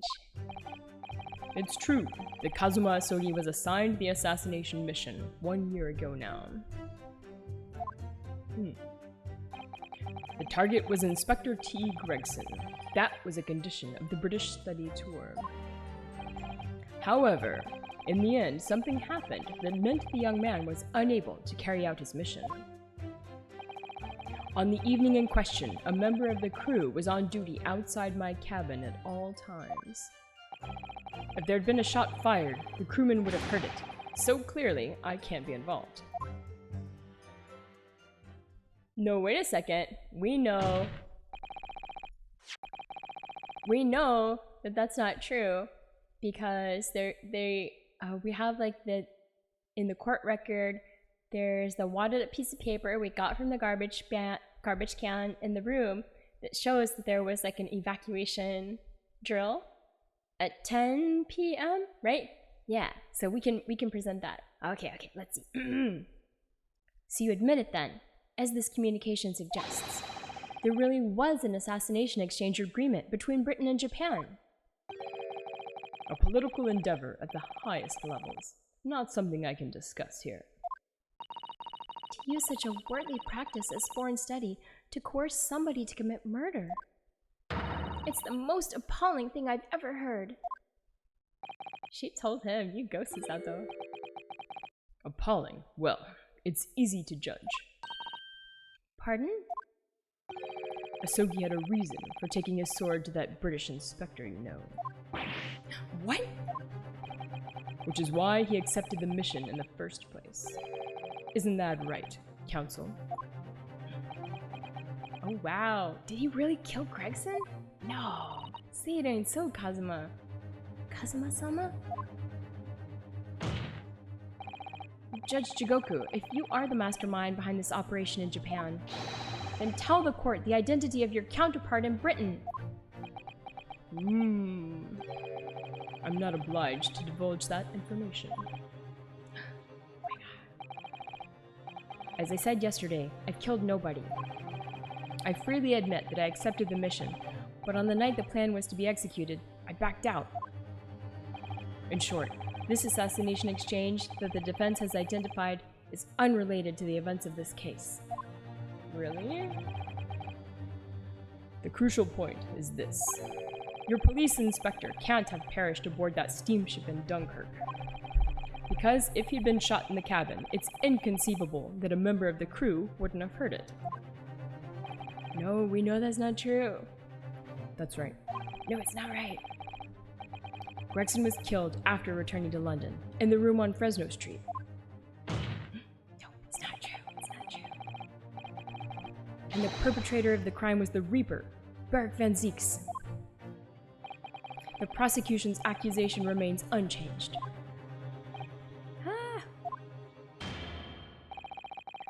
To think that a seemingly innocent foreign exchange program was a facade for such Machiavellian dealings. Clearly, it's a plot only a government minister and high-ranking judge such as the witness could hope to execute. Well, I seem to recall that it was someone on the British side who controlled everything. Be that as it may, it is not the place of this court to pursue this villainous assassin exchange plot. We are concerned only with the tangible events pertaining to the murder of Inspector Gregson. Is the defense clear on that point, counsel? I mean, sure. Yes, my lord. I'll keep that in mind as I cross-examine the witness. Alright, let's go. Cross-examination. The assassin exchange.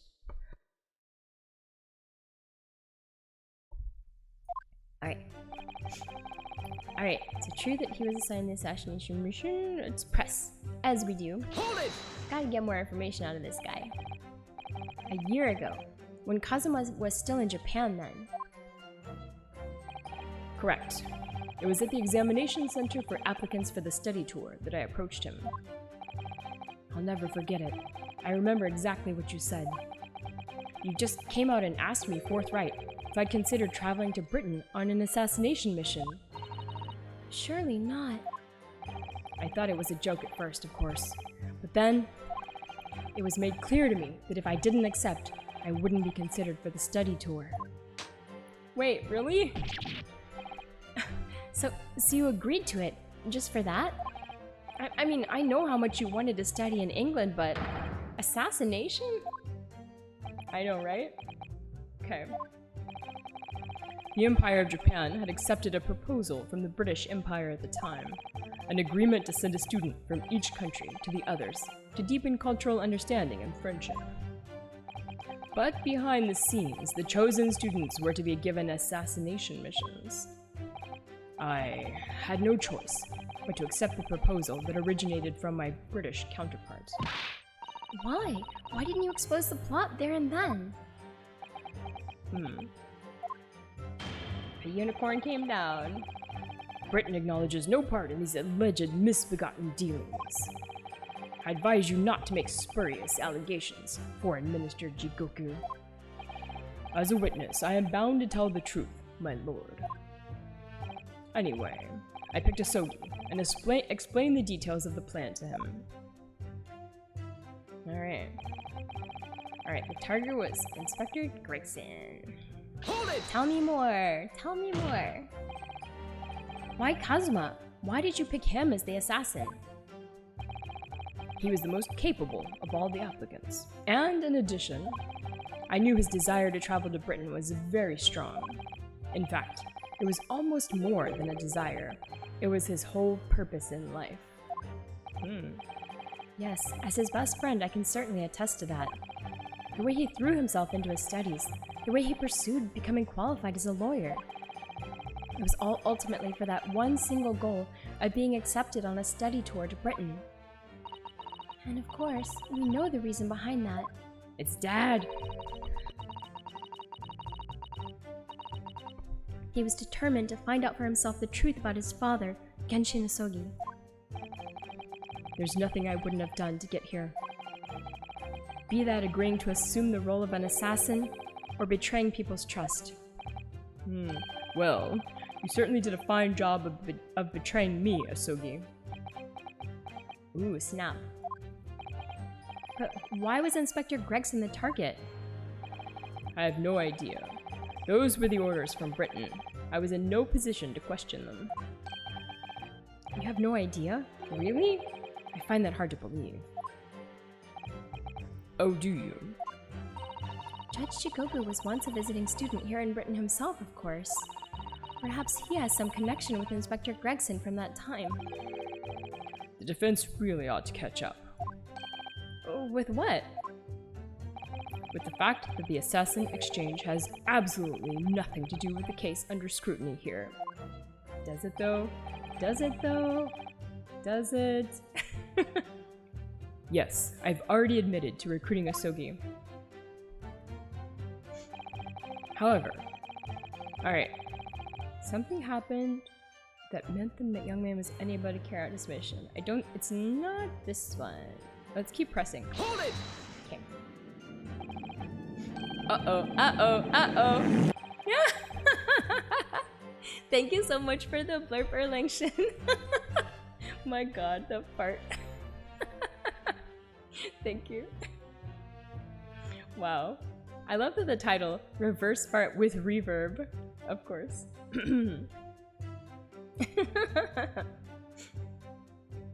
I presume you're referring to the incident that occurred during Kazuma's passage to Britain in January? The awful tragedy that took place on the steamship. Word arrived at the ministry some 2 weeks after the ship's departure from our shores. The visiting student had been killed, but his body had somehow gone missing in Hong Kong. The news was wired to me from a detective I'd placed on the ship to accompany the assassin. This guy. Always that guy. Hosonaga. Obviously, Kazuma didn't actually die at all. But he did lose his memory, including all details about his special mission.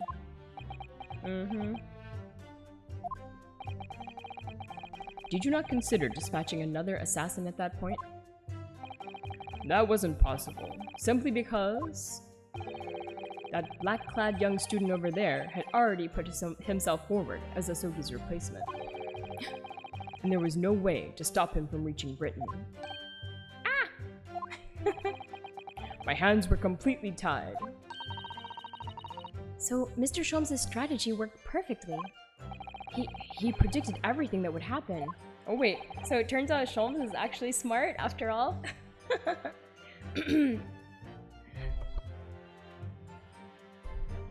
Months later, my memory returned, but I'd never intended to go through with the assassination mission anyway. So you were playing me right from the outset, were you? Is that it? I'd sooner be guilty of that crime than of taking someone else's life. I was prepared to do whatever I had to in order to get myself here to Britain. Okay, so maybe he didn't kill Gregson? I was like, say it ain't so, Kazuma. This line of questioning has gone on long enough. Alright, alright. All the court should be concerned about in the testimony given by this witness. Yeah, he's played the fool, but his jokes have pointed Naruhodo in the right direction in every case. You're not wrong. Maybe his like playing the fool is just a ruse. Somehow. Maybe he's just a comedian. Are details relating to his relationship with Inspector Gregson and the victim's murder. In that case, as I've already made perfectly clear, I had no connection to the man or his death. And you have some means of substantiating this plea. Alright. Okay, this is the thing where like I can say this is not correct because we have the evidence to the contrary. We have this. There was an evacuation drill. 10 p.m., 20 minutes. All crew members required to assemble on the main deck. So we know this is not true. His statement is not true, right? So, yeah, that's true. That makes me wonder then, why was he? Maybe he was doing the dance of deduction all those times he was doing it with Naruhodo and getting it wrong. Maybe it was just to train Naruhodo's abilities. Yeah, exactly. Okay. I think you're right. Yeah. Alright, let's present... We're going to present... this. Let's present it. Objection! Objection! Yeah. I think... Yes. As the court has heard, there was a crewman posted outside Judge Jigoku's cabin. However, we can be sure that, contrary to the witness's claim, the guard wasn't there at all times. And he almost had all of them blown up with a bomb because of that. Oh no! True. What? I have here a notice of a particular event that was scheduled to take place aboard the steamship on the 31st. What? Where did you get that? It's evidence gathered by Mr. Herlock Sholmes. You were acquainted yesterday, if you remember. Herlock Sholmes again. Turns out he really is a great detective. According to this itinerary, after leaving the port of Dunkirk at exactly 10 p.m. and for a period of 20 minutes, all crewmen of the SS Grouse were to gather on deck for an evacuation drill. Ooh, the dramatic music is here. All crewmen were away from their posts. And during that 20-minute interval, of course, any gunshots emanating from your cabin would have been heard by no one. Well, I guess they had there was the cloth stuck in the communication thing, so that would have prevented it maybe also. In summary, Judge Jigoku, you had ample opportunity to commit the crime. Wait, so Judge Jigoku went and killed Gregson? Oh my god, was it him? Objection! Did he came to Britain to carry out the deed that because he thought Kazuma-sama wasn't there maybe? Oh my god. A 20-minute window of opportunity. That's an excellent find, Ryunosuke. But it amounts to nothing. Wait. What? Why? Because the witness clearly stated in his testimony that no incident occurred in his cabin. Unless you have some decisive evidence that can show his testimony to be false. Your accusation is nothing more than conjecture. What? Very true. Well, counsel?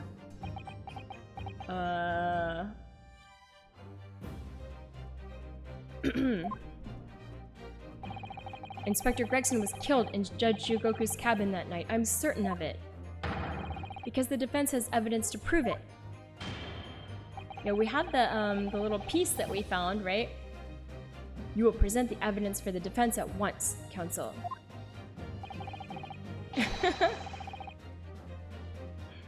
Wait, okay, let me check. We have... Okay, we have... Look, the watch is clearly missing the thing from the top.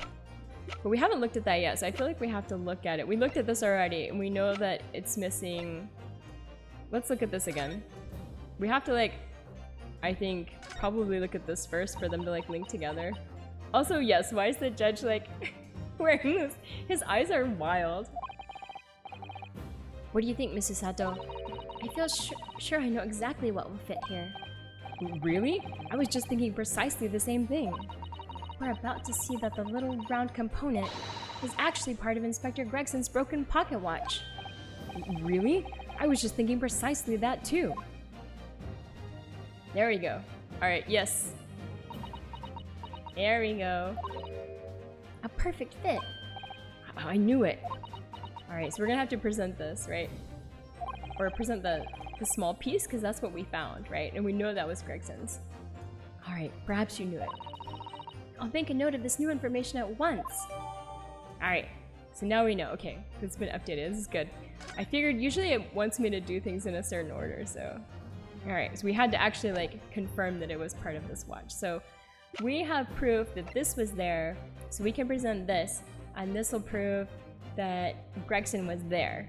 I don't know if it necessarily proves that his life was taken, but I think it's good enough, so... Take that! Alright, let's go! Judge Jigoku, this was found in your cabin yesterday. What is that? The crown of a pocket watch? A pocket watch. And if you will observe, the victim's pocket watch, which we know he treasured, is missing precisely that part. It can't be. Moreover, this crown is a perfect fit on the spindle protruding from the victim's watch. Now, the fact that this was retrieved from Judge Jigoku's cabin tells us that the victim's watch almost certainly broke there. He's sweating. In other words, the victim was killed on the 31st during the 20-minute evacuation drill. In the cabin occupied by you, Judge Jigoku. Dun dun dun! Well, you're razor sharp, aren't you, you young murderer? Hey, you acquitted him. We know he's not. Oh! Expertly maneuvered, Ryunosuke. Nice. And your argument sounds entirely plausible. At first. At first? What? But rather like this pocket watch. It's full of cracks. What? And I believe Judge Jigoku feels the same way. Oh, he's smiling now. I was wrong to acquit you earlier in the year. Oh snap. Sorry? If I'd known that it would result in anyone having to listen to this drivel, I would have declared you guilty just to spare the world your ridiculous bombast. Yeah, he's mad now.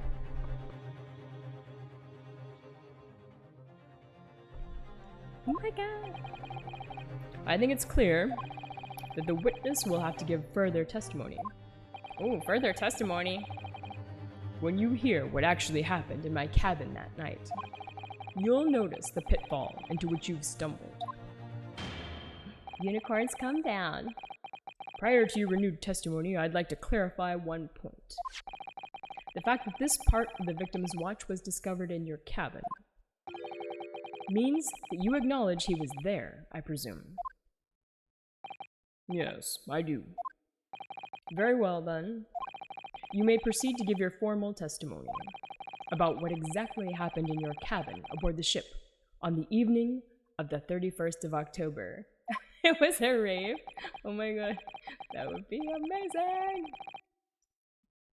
Of course.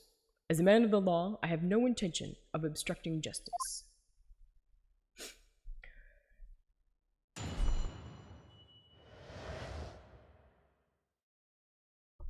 Alright, I'm gonna drink some water. Hold on a second.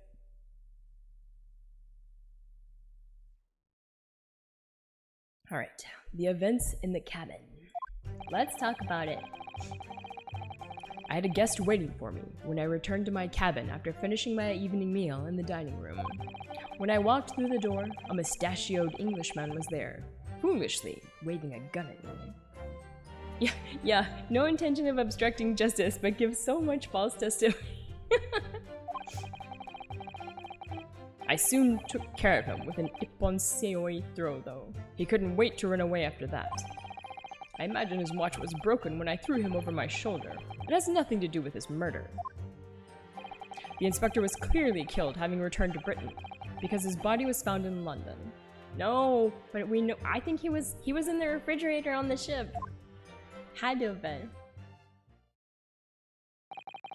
Ipponseoi. Common jujutsu martial arts technique in my country. I was careful not to use too much force, but the man obviously landed too heavily for his watch to take. So, Ryunosuke Naruhodo. I imagine you can see the flaw in your logic now, can't you? What? The fact that the pocket watch was broken in the witness's cabin. Yeah, exactly. The guy came in my room waving a gun around, but I just took him out, yeah. It's basically, Susato takedown is like, you know, all other weapons cannot prevent it. In no way proves that the victim's murder took place there. Lies. Oh no, what a dramatic throwback. Oh my god. I've no doubt the inspector intended to kill me, but he didn't manage to pull the trigger. Yes, because he was merely the tactician, not the Reaper's hand of death. yeah, hey now. I mean, you never know. Well, the testimony appears to make perfect sense as far as I can tell. Let me express my deep gratitude for your understanding, my lord. But if this testimony holds, Judge Jigoku will be deemed to have had no involvement in the case. Well, counsel, I really see no reason for wasting precious court time here on a cross-examination. No, we gotta do it. We gotta do it. Sorry, my lord.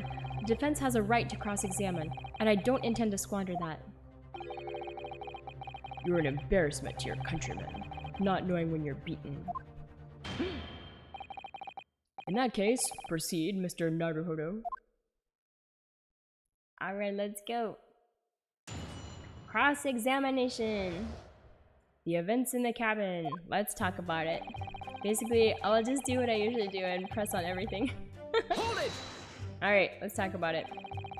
Because the so-called guard posted at your cabin door had just let your killer pass, you mean?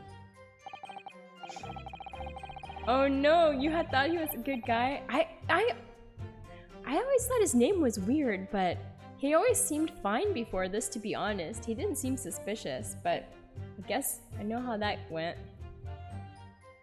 Apparently, Gregson told the crewman he was a police inspector, which was the truth, of course. He wouldn't have had his identification with him, though. He had his trench coat and mustache, not to mention the bag of chips. I imagine the crewman was convinced. But the man accompanying him would have had 2 swords slung around his waist. You mean me? Who else?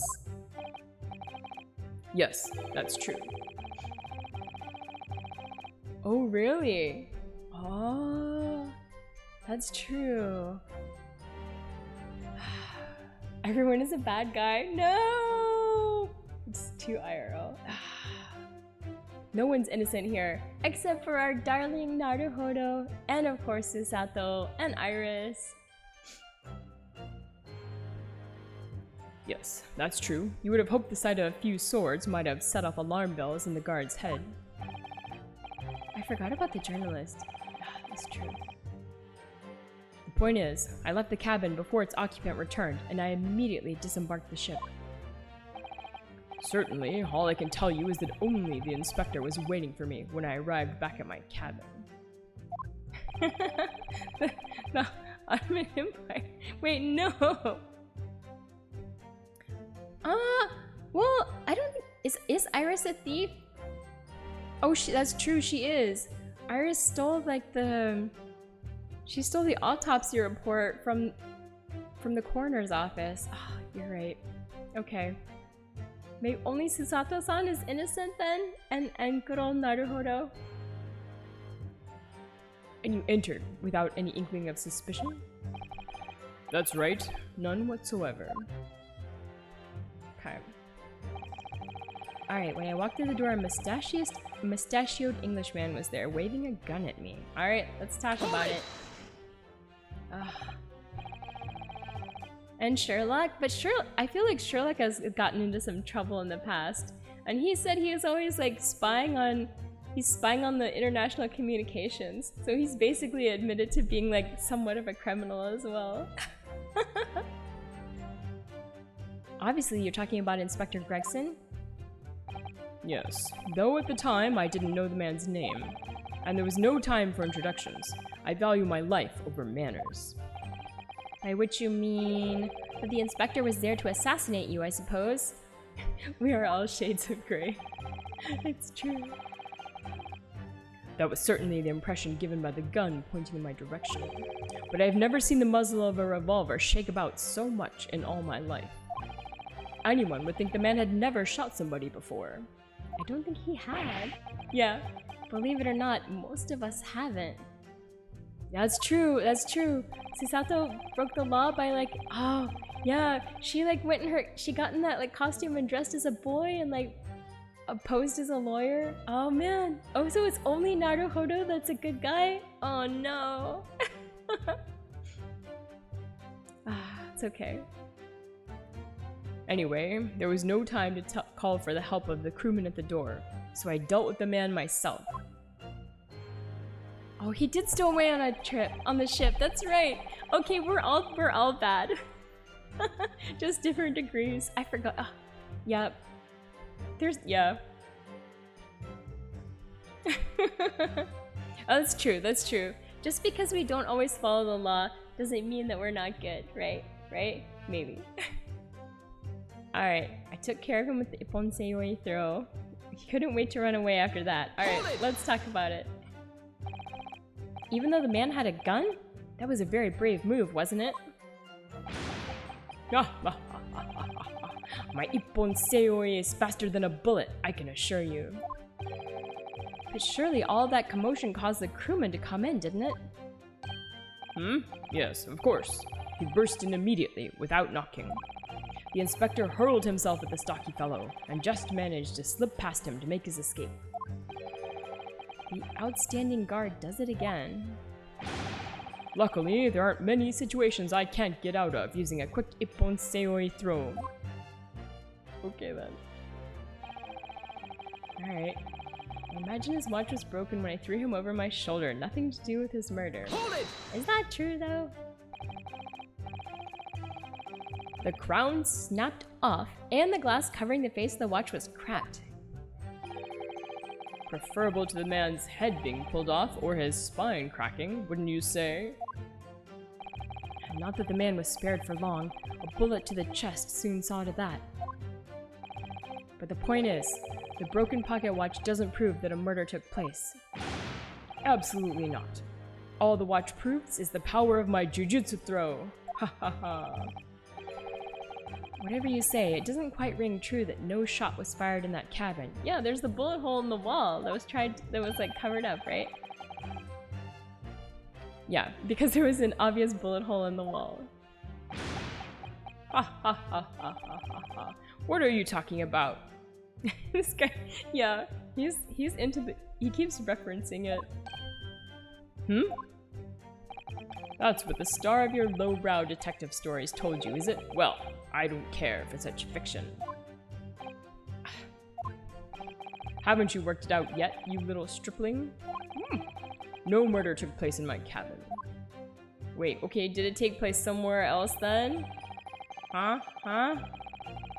Alright, the inspector was clearly killed having returned to Britain because his body was found in London. I don't think that's true. But there's no evidence that proves the victim ever returned to London alive. Just take a moment to think that idea of yours through now, stripling. What? If the inspector was killed on the steamship in France, How on earth could he have gotten back to Britain? Oh, that is a good question. Well, there was that... Wait, no. I don't know. There was that, like, suitcase that Jigoku was hiding in, right? That would have fit a person, but...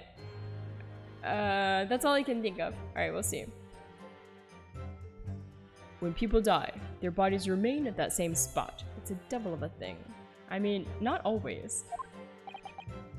Well, then, obviously the culprit must have moved the body. How exactly? Carrying a corpse off a ship in your arms would raise a few eyebrows at least, don't you think? Well, yes, that's true, but... All passenger luggage is inspected when it's unloaded from arriving vessels. Oh, okay. And I would like to think the border police would query the corpse of an English gentleman as hand luggage. If the murder had taken place aboard the ship, you would imagine the body would have been disposed of at sea. Unless they want to frame... Do they want to frame Van Zieks as the assassin or something? So that he, like, takes the blame and then... I don't know. We'll see, we'll see. There would be no sense in risking being caught by attempting to transport the body back to Britain. That's killed that idea then. But perhaps not. Miss Usato? We've heard that the first-class passengers were under constant scrutiny by the crewmen posted to guard them, which would mean that the culprit had no opportunity to dispose of the body in the sea. Yes, that's true. So transporting the body to Britain may have been the only viable alternative. Yeah, maybe they put him in the trunk. Dear me, you really are new to this, aren't you? I thought I'd been perfectly clear, but it seems I'm going to have to explain it in words you can understand. I think I ought to alter my testimony, with your consent, of course, my lord. I have no objection. State your amended testimony now.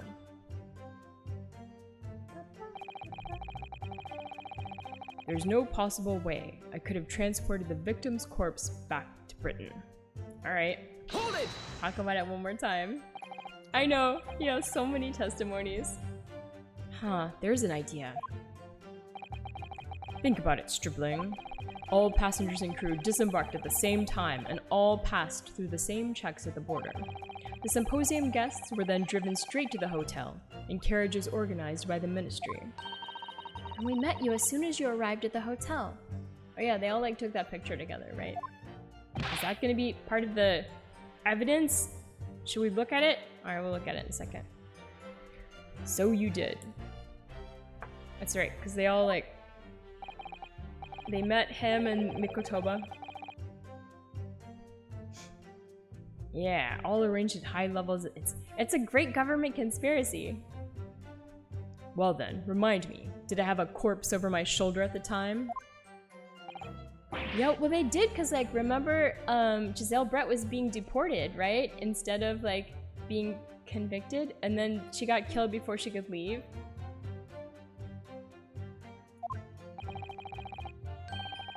So we're in agreement then. I couldn't possibly have brought the inspector's body back to Britain.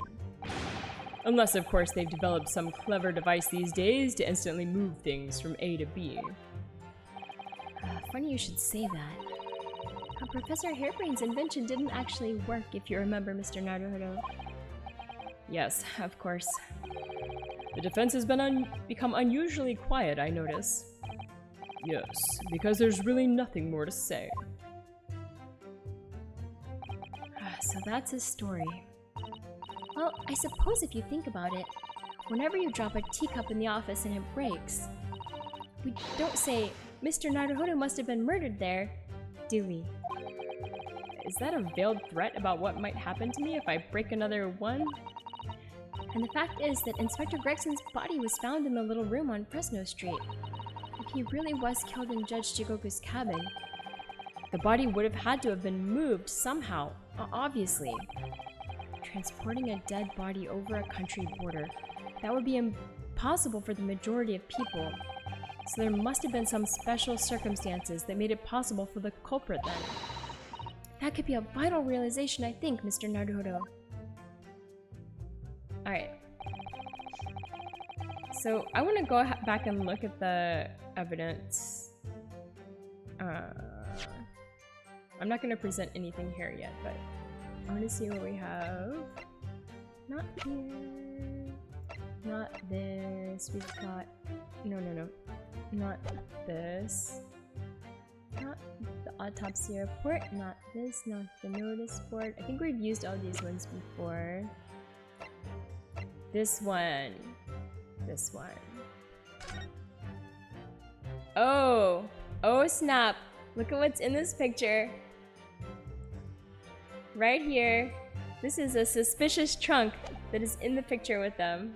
So, I think we should present this. I was like, okay, I remember they went back and they met at the hotel, and I'm like, what did they do at the hotel? They took the picture together, which is in our record. Why is it in the record? It must be useful in the case, and this is the end, so it's gotta be here. So let's see, let's present this at the thing when he's like, there's no way I could have brought it back. Okay, took care of him, blah blah blah. Imagine his watch was broken, has nothing to do with this murder, but there's no possible way. No, that's a lie. That's a lie. Because we have the thing that shows that you had the trunk with you. Right? Right. Objection! Objection! There's no possible way you could have moved Inspector Gregson's body, you say. I would say the opposite is true. And what's that supposed to mean? Far from being impossible for you to do. The transporting of Inspector Gregson's body back to Britain is something only you could do. What are you talking about, Ryunosuke? As well as being a judge, Mr. Jigoku is also Japan's Minister of Foreign Affairs. Which means he's exempt from having his luggage searched when he enters the country. Ah, okay. I was wondering how they'd get around that.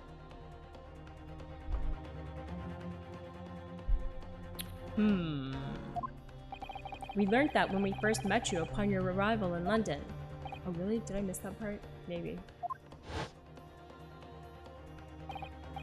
Well, all those passport checks and luggage searches at the border took rather a lot of time. I must say I'm very envious of your ministerial status. You didn't have to go through any of that, did you? Oh, okay, I forgot about that. I just knew it had to be something with a picture because it had the trunk in it.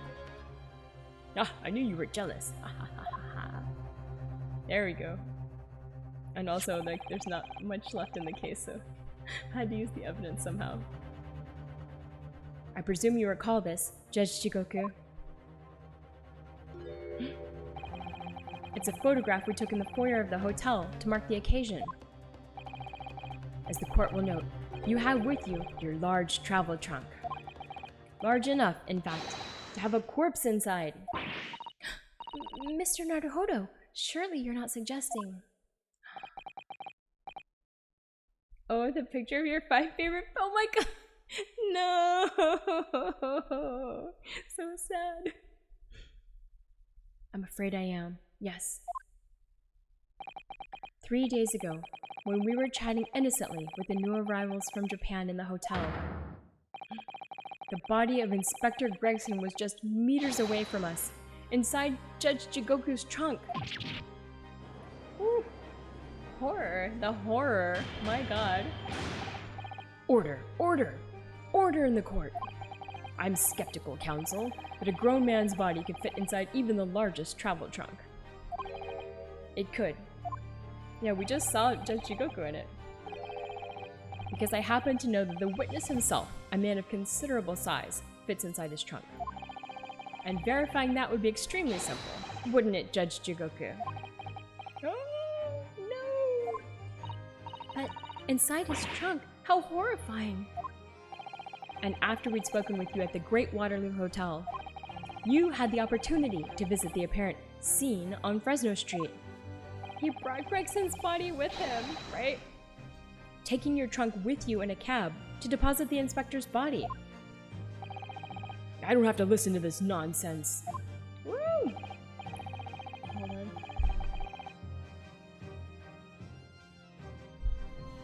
Dr. Gory, the coroner who examined the body, has confirmed the possibility. She's acknowledged there are signs that steps may have been taken to disguise the true time of death. The onset of the body's decomposition could have been delayed by storing it in a refrigerator. Ooh. Counsel, as I remember explaining yesterday, refrigerators of the requisite size are few and far between. Yes, I'm sure they are. But one place they're certainly found is on large ocean liners. Such ships are equipped with electrically refrigerated cold rooms to keep food fresh on their long sea voyages, and the SS Grouse is no exception. Professor Mikotova told me about it only yesterday. Well, Judge Jugoku? He's mad. Yeah, we got you, buddy. However much you prolong this debate, you can't eliminate the truth. All the evidence points to you being the killer. Is it true? Is it true? Oh my god. Oh no, he's like laughing.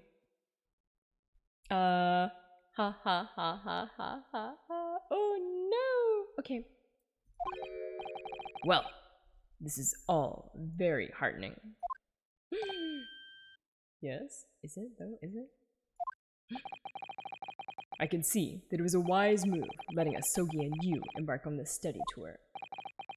Yeah, they're getting more and more frustrated. Yeah, because he's making advances. He's getting there, slowly. Getting there. What are you talking about now? Logical reasoning, of course. All court proceedings will be built on logical reasoning in the new century. And I can see that you've both laid firm foundations for that already. Judge Jigoku, please, stop diverting attention from the issue at hand. The defense has made an accusation against you. How do you respond? Respond? There's really no need for me to respond, is there? Why ever not? Because before you can even begin to answer the question of when the victim was killed, you must first establish one key fact. Where was the victim killed? It's quite logical. The actual scene of the crime? The prosecution's stance is unaltered. The killing took place on Fresno Street when the gunshot was heard. As the accursed. Oh no, the accursed. Poor, he is cursed, but as the accused, Barrack von Zieks shot the victim at point-blank range.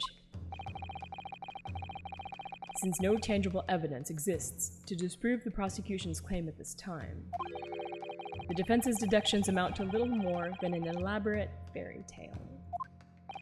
I'm afraid that's how the logical reasoning the British are known for really works, young stripling. The victim was shot in that little room on Fresno Street and died instantly? I'm afraid it's the prosecution's claim that's the only fairy tale here. How can you say that? Quite simply, because that claim directly contradicts a certain piece of evidence in our possession. Okay.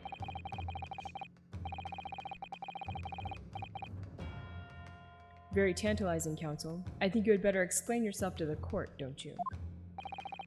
The prosecution claims that Inspector Gregson died instantly when he was shot at the scene on Fresno Street. It's his, I think it's not a gavel, I think it's his, like, staff that he has, and it has, like, a unicorn on the top of it, but he's using it as a gavel. Also, hi Aries, how are you? But this evidence clearly contradicts that claim.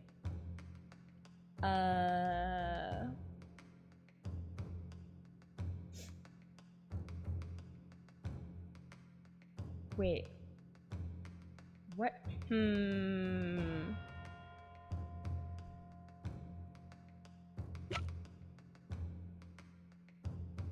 Let me see.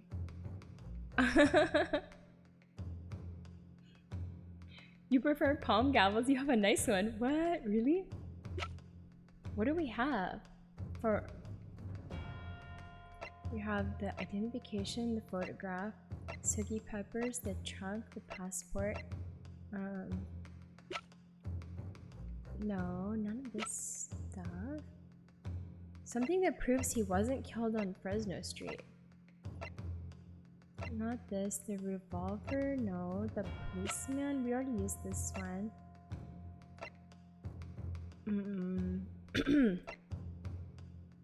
We've got the autopsy. Let's see. This has the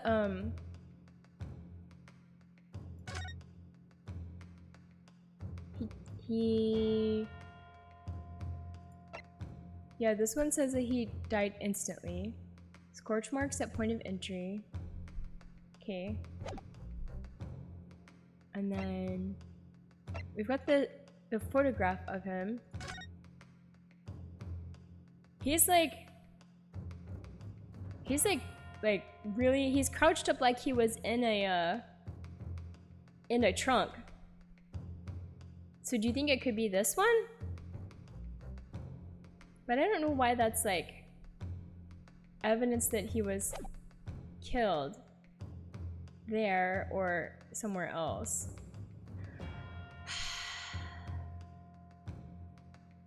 We could try the autopsy report. The rotten fish is not here though. We don't have anything about the rotten fish because that was only from the we could try the autopsy report. I don't really know that. It's kind of a mystery. We have a few chances. Let's try it. Let's try it. Alright. Oh, I guess not. Okay. The Japanese really are a curious breed. To proffer an argument with such conviction, only to present such nonsensical evidence. Okay, so it wasn't that. Okay.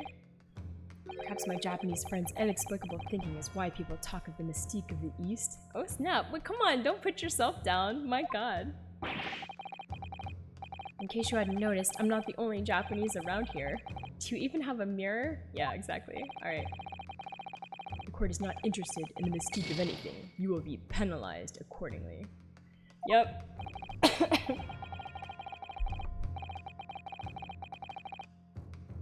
Alright. Was the victim killed in the room on Fresno Street, or was he moved there after his death?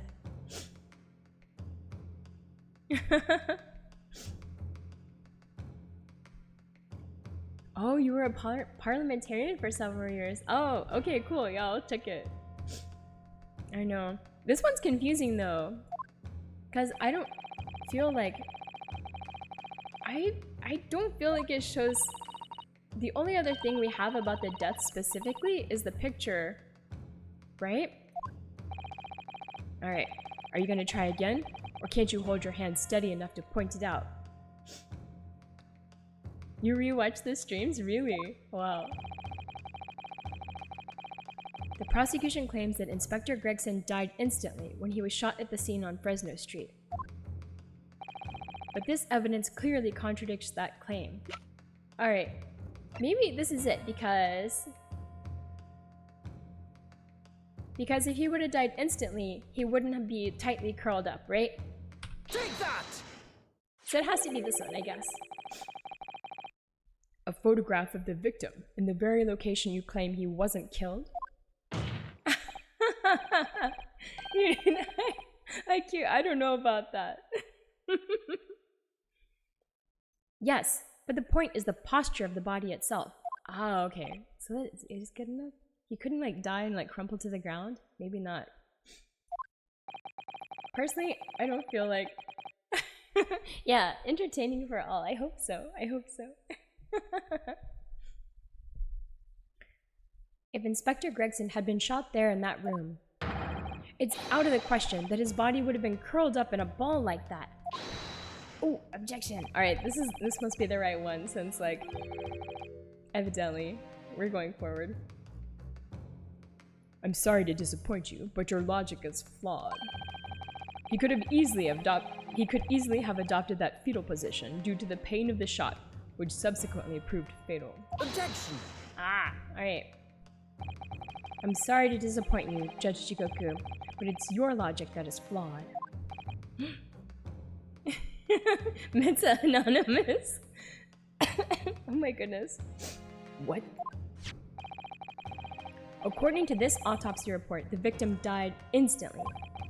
He would have felt no pain, much less have been able to draw himself into that position. Which begs the question of why the victim's body is curled up in that way. Though the answer should be abundantly clear by now. Also, I don't understand if he's there like that later, why is there blood on the floor? Because, I don't know, he wouldn't have still been bleeding, right? But, I don't know. At that part, I can't answer. You're suggesting. The inspector's body took on that posture ahead of its arrival on Fresno Street, before it was coldly turned out onto the floor from the inside of a large travel trunk.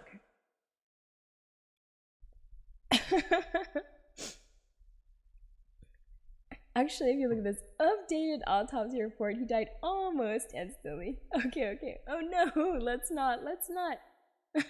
Yeah, the tail. Oh no. Mensa. Well, Mio is smart in her own unique way, but I'm not quite sure if she's a Mensa member. We'll have to ask her about her secret intellectual society membership. Oh my goodness. I am not a Mensa member.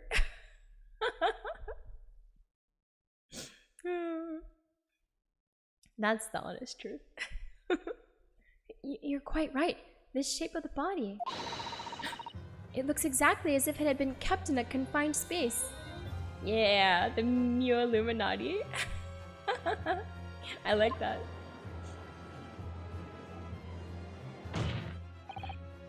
Judge Jigoku, present your trunk for examination. I believe it's very possible that it will contain traces of the victim's blood.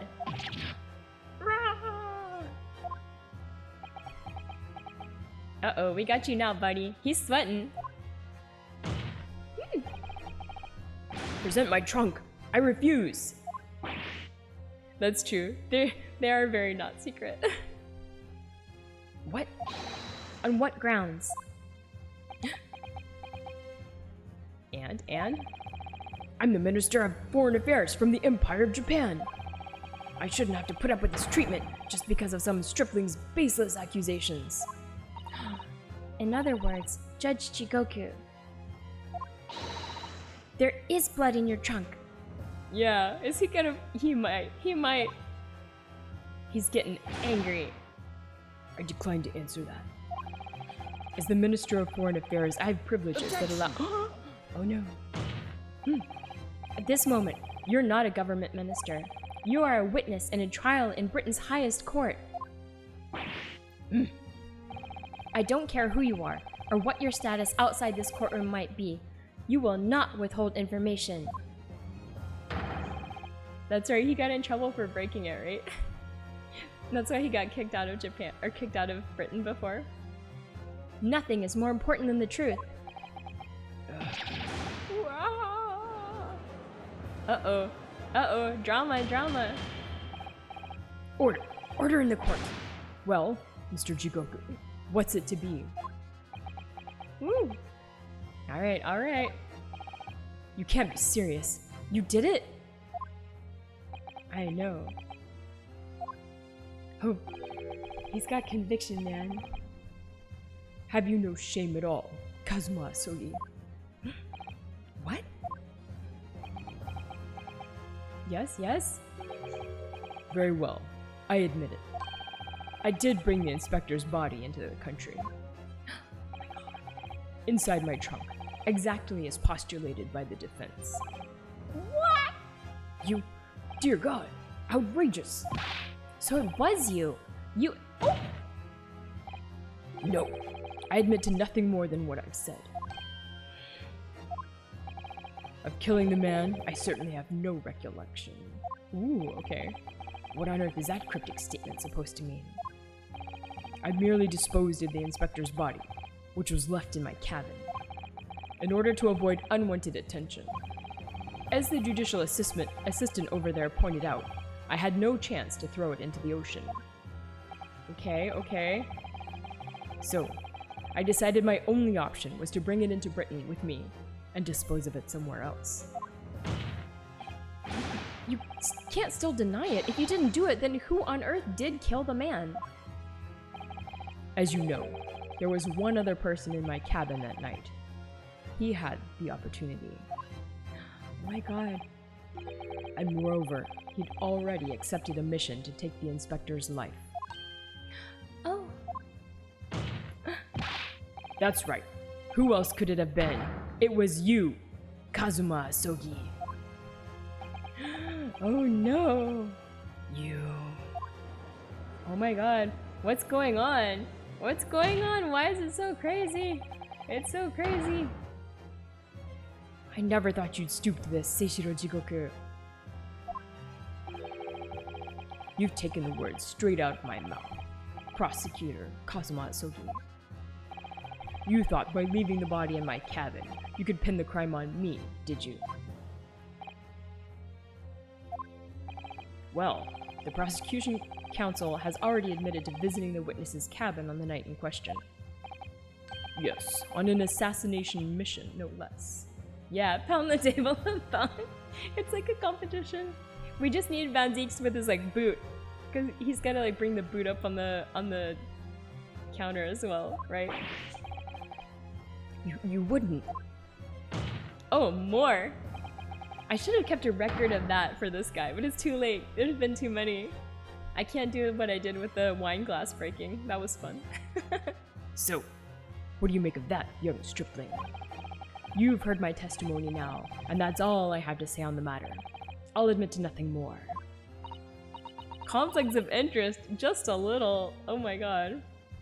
I don't believe this. Yeah, can we go back to throwing wine? Back in those easy days. Those halcyon days of wine bottle throwing. Counsel for the defense.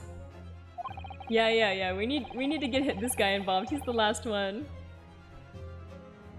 What is your position now? The court awaits your response to the witness's assertion. Yeah, and what's happening with the Sholmes and Iris? They said they were preparing for today? When are they gonna come in? The assertion that on the night in question, the victim's assailant was in fact Mr. Kazuma Asogi. This isn't the dead end it seems to be. The answer's right in front of me. It comes down to Jigoku or Kazuma. Both of them had the opportunity to kill Gregson, but only one of them did it. And I'm just a step away from proving who. Yeah. Yeah, from blowing on candle lamps to international murder intrigue. Indeed. Oh no, no! It can't be everyone. Very well. The defense is ready to respond to the assertion put forward by Judge Jigoku. I know. He is ruthless. I don't like him now. The idea that the victim's murder could have been committed by Prosecutor Asogi is impossible. Let's say it's impossible. We can't let our friend go down. Judge Jigoku, let me remind you of something you said only a few moments ago. You claimed that logical reasoning is the future of the judicial process. It is, no question. Well, logical reasoning can prove something here. Namely, that it would have been impossible for Prosecutor Asogi to commit the crime. What? He didn't have a gun, I think, right? The court will only accept an argument that is supported by compelling evidence. So, present what you have, counsel. What proof is there that allegedly demonstrates the impossibility of Prosecutor Asogi's involvement? Could it be the gun? The murder weapon? Because it's like the one that they said it was issued to members of like the judiciary or something, and I think like he didn't have one, right? Would that be it? We can try it. Take that! I'm not totally sure though. Oh no, it's not right. Okay, fine. Oh. Alright, you're making the evidence weep here. Ryunosuke Naruhodo. Oh no, okay. Well, I thought that was related, but maybe it's not. Okay, fine. Sorry? Every piece of evidence has a role to play in arriving at the truth. Yeah. Ooh, we got the finger. They're not playthings you can toss around the courtroom for entertainment. Oh, ouch. Okay. I can't mess up too much more. Never mind the evidence. You're about to make me weep, Mr. Naruhodo. I know. So cruel. Oh no. I can't upset Susato-san, or I'll end up being upset too. Oh, that's right, because we're gonna get married. Aren't we? Maybe? Alright, we know a member of the crew was on sentry duty outside the first class cabins nearly all the time. Okay, so as long as the guard was there, it would have been impossible to fire a shot without it being heard.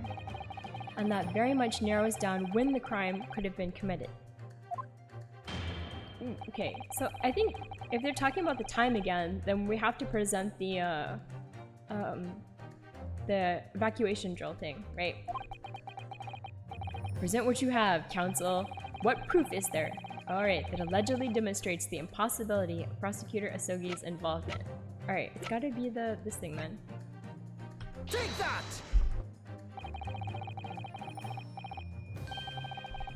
Alright, there we go. This looks much better. This itinerary for crew members of the SS Grouse, my lord. This is conclusive proof. They are mean when you get it right too. They're just always mean. They're so mean to me. An itinerary? How does that prove anything? Judge Shigoku, the moment you acknowledge that you found the victim's body in your cabin, this itinerary suddenly became much more significant. What? Why? On the night in question, as always, a crewman sentry was on guard outside your cabin door. As long as he was there, nobody could have fired a shot inside the cabin. Absolutely. Because it's inconceivable that the guard wouldn't have heard it and come to investigate. So that tells us that the crime must have taken place when the guard was elsewhere. And that narrows it down to the 20 minutes just after 10 o'clock, as indicated on the itinerary. Yes, I see no flaw in your reasoning so far. But the crucial point is this. When the evacuation drill took place, the steamship had already put to sea from the port of Dunkirk. Now, clearly the murder could only have been committed by somebody who was aboard the vessel at the time. But Prosecutor Asogi stated in yesterday's proceedings, I didn't come to Great Britain to take anyone's life, so I left Gregson and disembarked the ship. I spent that night at a boarding house in the town, and I returned to England the following morning. Ooh, so is there proof he was at the boarding house? There must be. Which I'm sure the court will agree is conclusive proof that Kazuma Asogi couldn't possibly have carried out the killing. No! Shuck. Hold it.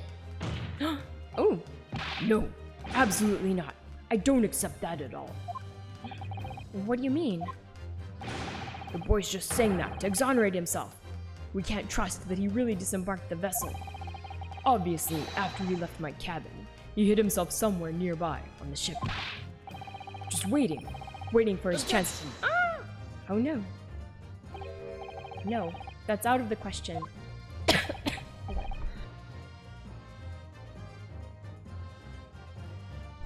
Sorry, let me drink some more water here. Obviously, I'm getting too excited. Isn't it, Kazuma? As the defense rightly recalls, I disembarked the vessel and spent the night in a boarding house in Dunkirk. And as I said yesterday, I signed my name in the accommodations register book.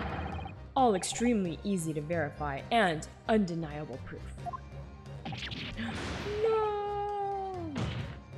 Man, so much pounding. Good lord. There's no escape this time. You can forget that you're a judge or a government minister. It's time you gave the court an honest answer as a common man.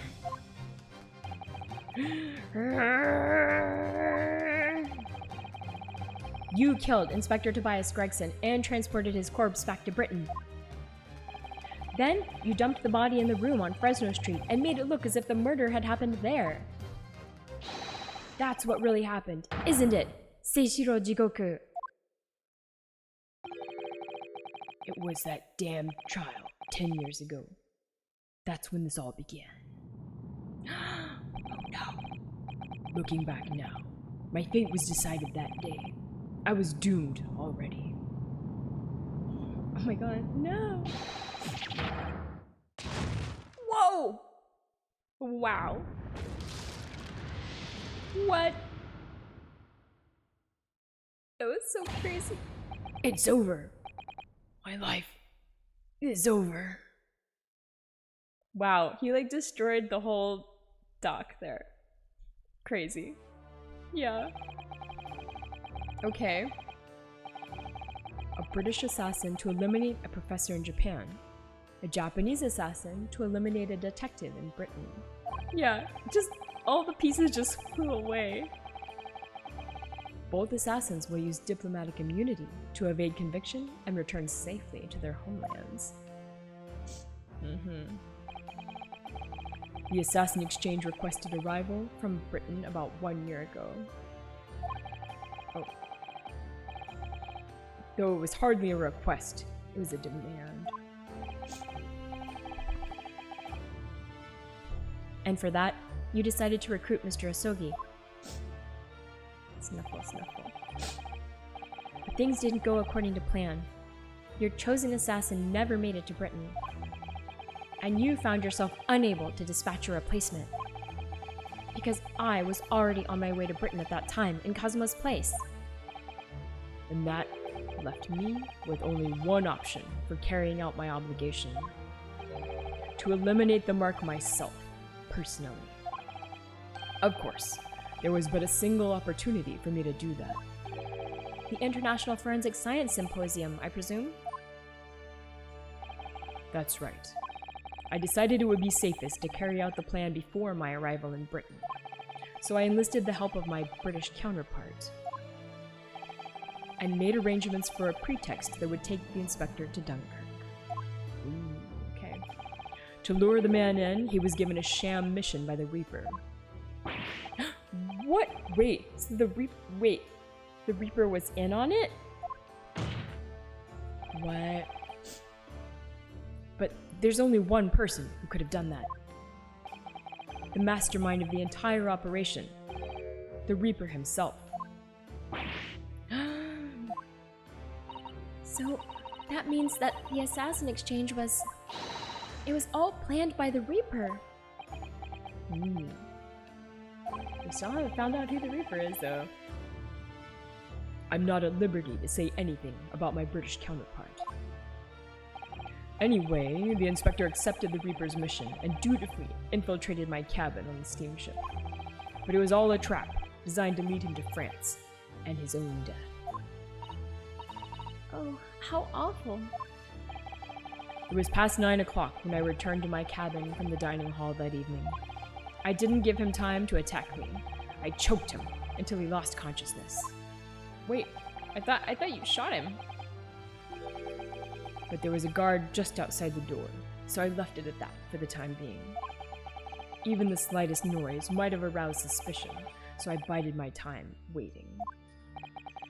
For the 20 minutes after 10 o'clock. I had intended to finish him by strangulation, but moments before I had the chance, he suddenly came round and went for me in a reckless move. Bang. Wow. Dramatic. I'd received the British issue gun 16 years earlier, being a member of the judiciary as a visiting student. I'd never imagined I'd have to use it for something like that. So, the revolver belongs to you, does it? Wow, alright. Then the victim was killed inside your cabin on the SS Grouse, which begs the question of why you arranged for his body to be discovered in the room on Fresno Street. The young judicial assistant over there has already answered that question. There was no way I could take the body up on deck to throw it over the side. Yeah, but you could just put it out on the street anywhere. Why there? That's precisely where all the crewmen were gathered for the evacuation drill. So before the first-class cabin sentries returned, I took the corpse to the refrigeration room. And then on arriving in Dover, you concealed the body in your trunk in order to smuggle it past the border police. I knew I needed to take steps if the police were to be convinced when the body was found in London. In that case, you must have known.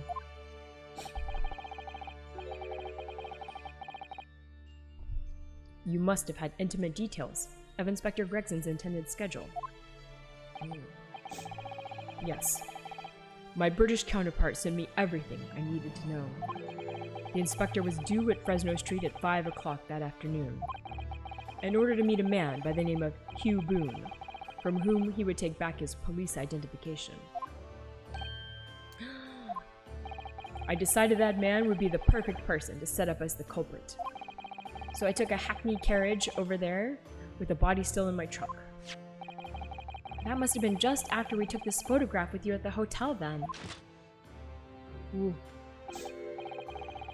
Yes, I wasn't expecting a welcoming committee. I was more than a little nervous.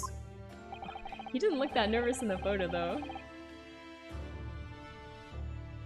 Yeah, right? He could have just said that. Well, I guess then it would be less of a wrap-up, maybe. I don't know, I think it still would have been fine. He would have been able to get away with it if he just claimed self-defense. Although I think maybe, like, transporting a dead body and, there's maybe a few other things he could get in trouble for, but he has diplomatic immunity, right? On Fresno Street, I spotted a young girl selling little firecrackers. Miss Venus, of course. I conceived of the candle trick there and then. So I donned a simple disguise and approached the girl to buy enough firecrackers to replicate a gunshot. What sort of disguise? For some reason, the inspector had a bright red hairpiece in his own traveling case.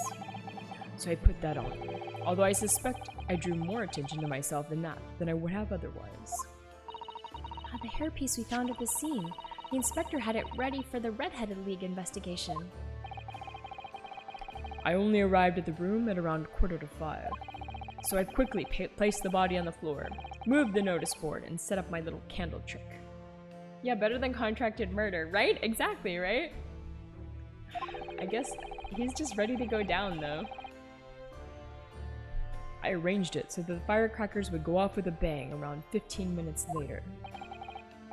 So that Mr. Boone, who was due to arrive at 5, would walk straight into a trap. Except, at the last moment, I made a careless blunder. What was that? I imagine it was the bag of fish and chips. That's right. I didn't notice that it had fallen out of his overcoat pocket when I moved the body to the refrigeration room. I put it back into his pocket the following morning, but... I can't believe those fish and chips actually meant something in the end. All the times we had to see those fish and chips, it actually came to this. Well, it seems the warmth of the heated cabin had accelerated the decay of the fish.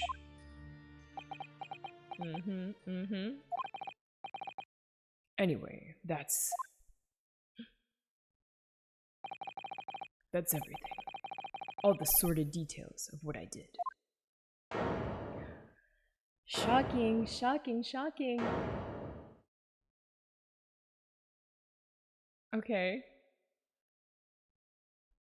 Yeah, Gregson's devotion to his fish and chips avenged his— yeah, he avenged his own murder in a way. I've heard enough.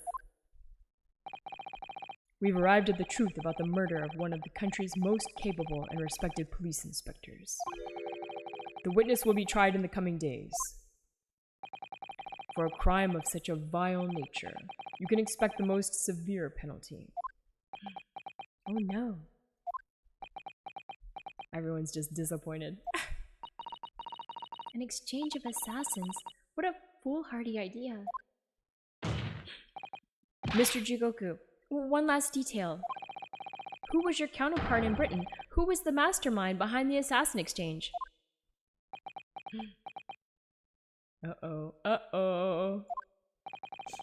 Nothing you say now can make matters any worse for you. Just tell us.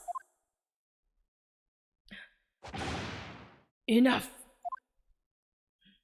He's not... Wow, what does he fear? I've already told you that I cannot say. What is his family being threatened? What's happening? You could tell us, buddy. Even though as things stand, you may very well never set foot in your homeland again. Yeah, come on. Just tell us. Just tell us! What are you waiting for? Can't we get this over with now? What? Come on. It's finished. All of it. What? What's going on? I'm finished. Yeah, yes, surely ratting out assassins, or he could maybe, like, get some brownie points if he does that, right? Then, in the name of Her Majesty the Queen, I now pronounce the findings of this court. This man, before us, has admitted to the willful murder of Tobias Gregson. Woo! Oh, wow. Yeah, he's the judge, jury, and not quite executioner. But in this trial, he is. At least the first two. Seishiro Jigoku, it is the opinion of this court that you should be found guilty. Alright. And may I remind all those present of the strict confidentiality demanded by this closed court. But that can't be it. There must be more. There must be more. Right? Moments ago. Yeah, because we haven't found out who's the Reaper yet. It's not over yet. There's gotta be at least one more part. Moments ago, Mr. Jigoku signed a written confession admitting to the murder of Inspector Gregson and the subsequent conveyance of the body. Yeah. Yeah, exactly. What happened? In short, the defendant's innocence has therefore been established beyond doubt. So I guess that means he's not guilty? Yeah, but why would they declare him to be guilty in the middle of another person's trial? Oh, wonderful. Well done, Mr. Naruhodo. Yes, thank you? Is something wrong? I'm just a little troubled by his silence. The true identity of the Reaper of the Bailey and this extraordinary assassin exchange, we do remain in the dark about these mysteries. However, insofar as the indictment brought against the defendant in this trial, we have reached a conclusion. I have every intention of pursuing both mysteries as a prosecutor. Ooh. As you wish. Now, for the formal adjudication. I hereby declare the defendant, Barrick Van Zieks. Objection! Whoa, what? What? Ooh, Kazuma's not done yet. Alright. The prosecution calls for adjudication to be deferred. What? Counsel? The accused's innocence hasn't been fully established at all. Wait, what? Yeah, I mean, it totally has. Like, someone else blatantly Okay, let's continue. And therefore, it would be wrong to deliver a verdict at this time. Wrong? That's just not true. Okay, but okay. That is the prosecution's unwavering position. What? But Judge Jigoku has already confessed. Nevertheless, Barrick Van Zieks has committed crimes for which he must be punished. Well, it would appear you have information that the court needs to hear, Prosecutor Asogi.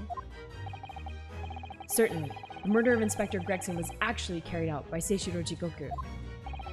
But it's clear from the witness's testimony that he was coerced into complying with the plot. Into the sick, merciless assassin exchange. Ooh, alright, we are gonna find out about it. Okay. That may be true, but... So what I want to know is, who coerced Jigoku? Who was pulling the strings? Yeah, the music is really good, right? think so, yeah. I think he's gonna accuse him. Let's see. The victim went to France having been ordered on a mission for the Reaper, only to be murdered. In other words, the mastermind behind the assassin exchange is someone in a position to give such an order. As we've already established, the Reaper himself. Okay. Well, certainly, that would appear to follow. The prosecution hereby formally accuses the man in the dock, Barak Van Zieks, of being the Reaper of the Bailey, and furthermore, I'm going to prove his guilt beyond all reasonable doubt. Oh, thank you so much for the follow, KVD. Thank you. Welcome. Wah! After this, I'll take like a break for a couple weeks and do another game on Sundays, and then we're gonna start the other Ace Attorney games. So look forward to that in the future. Order!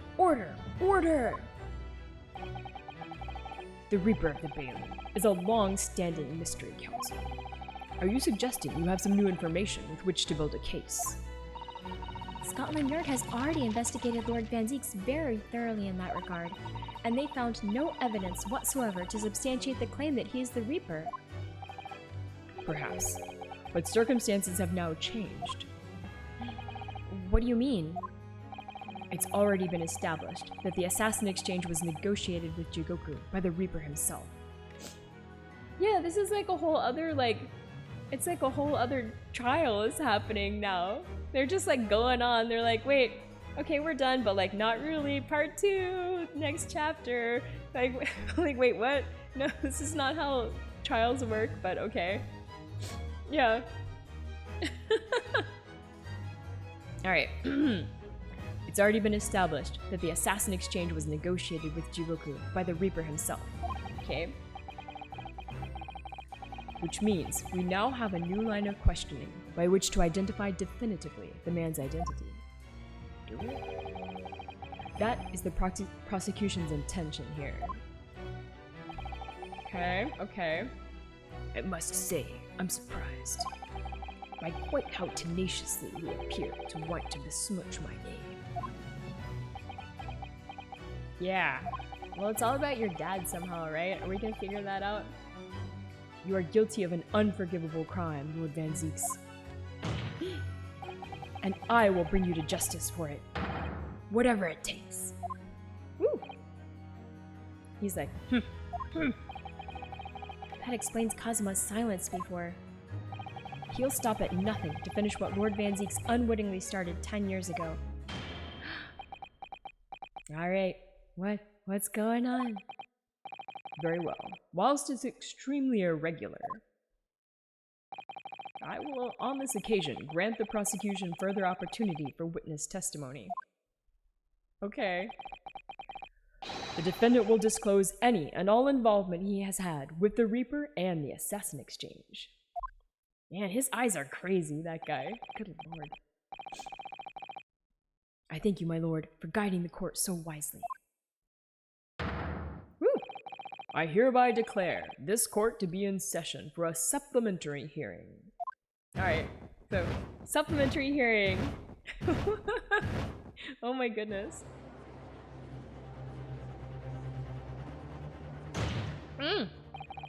There it is. Oh my god. Both the wine glass and the boot on the bench have come back. Woo! They really don't have immunity against self-incrimination. I don't think they do, right? Pray, turn a blind eye to the discourtesy as I verify that this vile and unremitting accusation hasn't soured the contents of my hallowed chalice. Yeah, it is weird, right? I think if there's a tie, then like the judge breaks it or something? I'm not sure. I don't remember. If he's the Reaper, then he commissioned Gregson's murder, so he'd be just as guilty as Jigoku. That's true. Lord Van Zieks! I first had to suffer the pseudonym of the Reaper 10 years ago now, and ever since that time, I've endured the weight of implied guilt that's gone with it. Ooh, the broken wine glass as well. So I welcome the chance to testify now and crush those allegations once and for all. Let's go then. Good. Then let justice decide, Lord Van Zieks. The prosecution seeks to begin building its case by calling the accused to the stand as the primary witness, in order that he may answer the accusation brought by the prosecution that he is the Reaper of the Bailey. His chalice contents were not soured, but he destroyed it nonetheless. He was just too angry. He was overcome by emotion. Also, it's inevitable that he destroys his glass every time. And yes, I would imagine the whole like courtroom must be sticky because he's like throwing the bottles and everything in the past. And what says the defense? Putting the defendant in the witness stand can be extremely dangerous. And Kazuma-sama is so emotional at the moment. He's not thinking logically. You're right, that he's not himself. But I knew it would be like this. And I came here today determined to face him through whatever might arise. As a lawyer. And as his friend.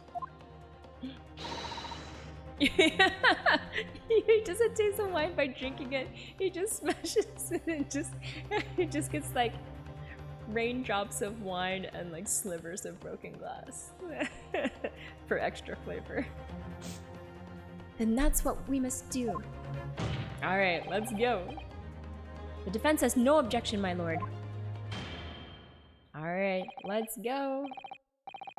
Very well. Defendant, you will take the witness stand and give formal testimony on the subject of your involvement with the Reaper and the assassin exchange. Yeah, he's atomizing it. Oh my god. As you wish, my lord. Alright, let's go. Witness testimony. The Reaper and the assassin exchange. I've never taken the life of another, nor have I instructed another to kill. I've been investigating the truth behind the Reaper for years, and I was aware of Gregson's involvement. That's the reason why I went to Fresno Street that day, and how I came to discover the body. I had no involvement. The end. The point is, no common threat exists between myself, Gregson, and Dr. Wilson. Clearly, therefore, there's no reason to suspect me of being behind the assassin exchange.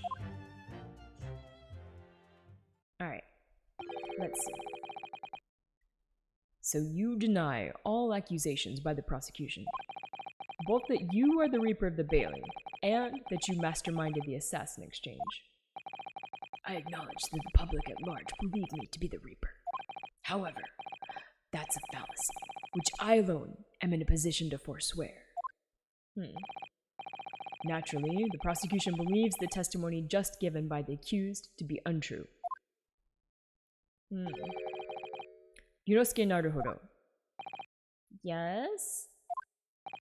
Let me ask you, why are you here? What really brings you to this courtroom? What? I was specifically asked to represent this guy, right? A desire to uncover the truth. Even if the truth proves your client to be guilty? I want to make No, I mean, I don't know. Originally I thought maybe he was like swooning over Kazuma, but then I'm pretty sure that he has like a clueless thing going on with Susato at this point. Your Honor, prosecution, please. Nuh-uh. Even if the truth proves your client to be guilty? Yes? From all my experiences in this courtroom, I've come to realize something. The truth can't be hidden.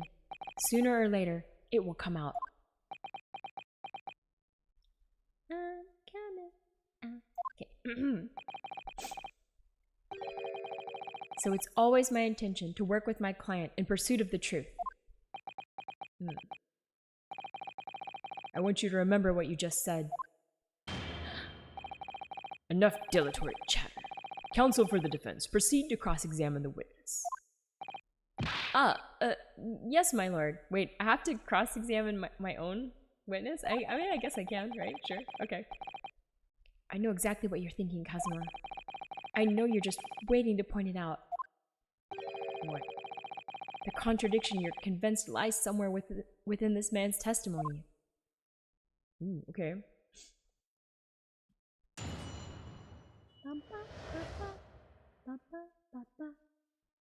The Reaper and the Assassin Exchange. Alright. Let's press. You know how it works. Hold it!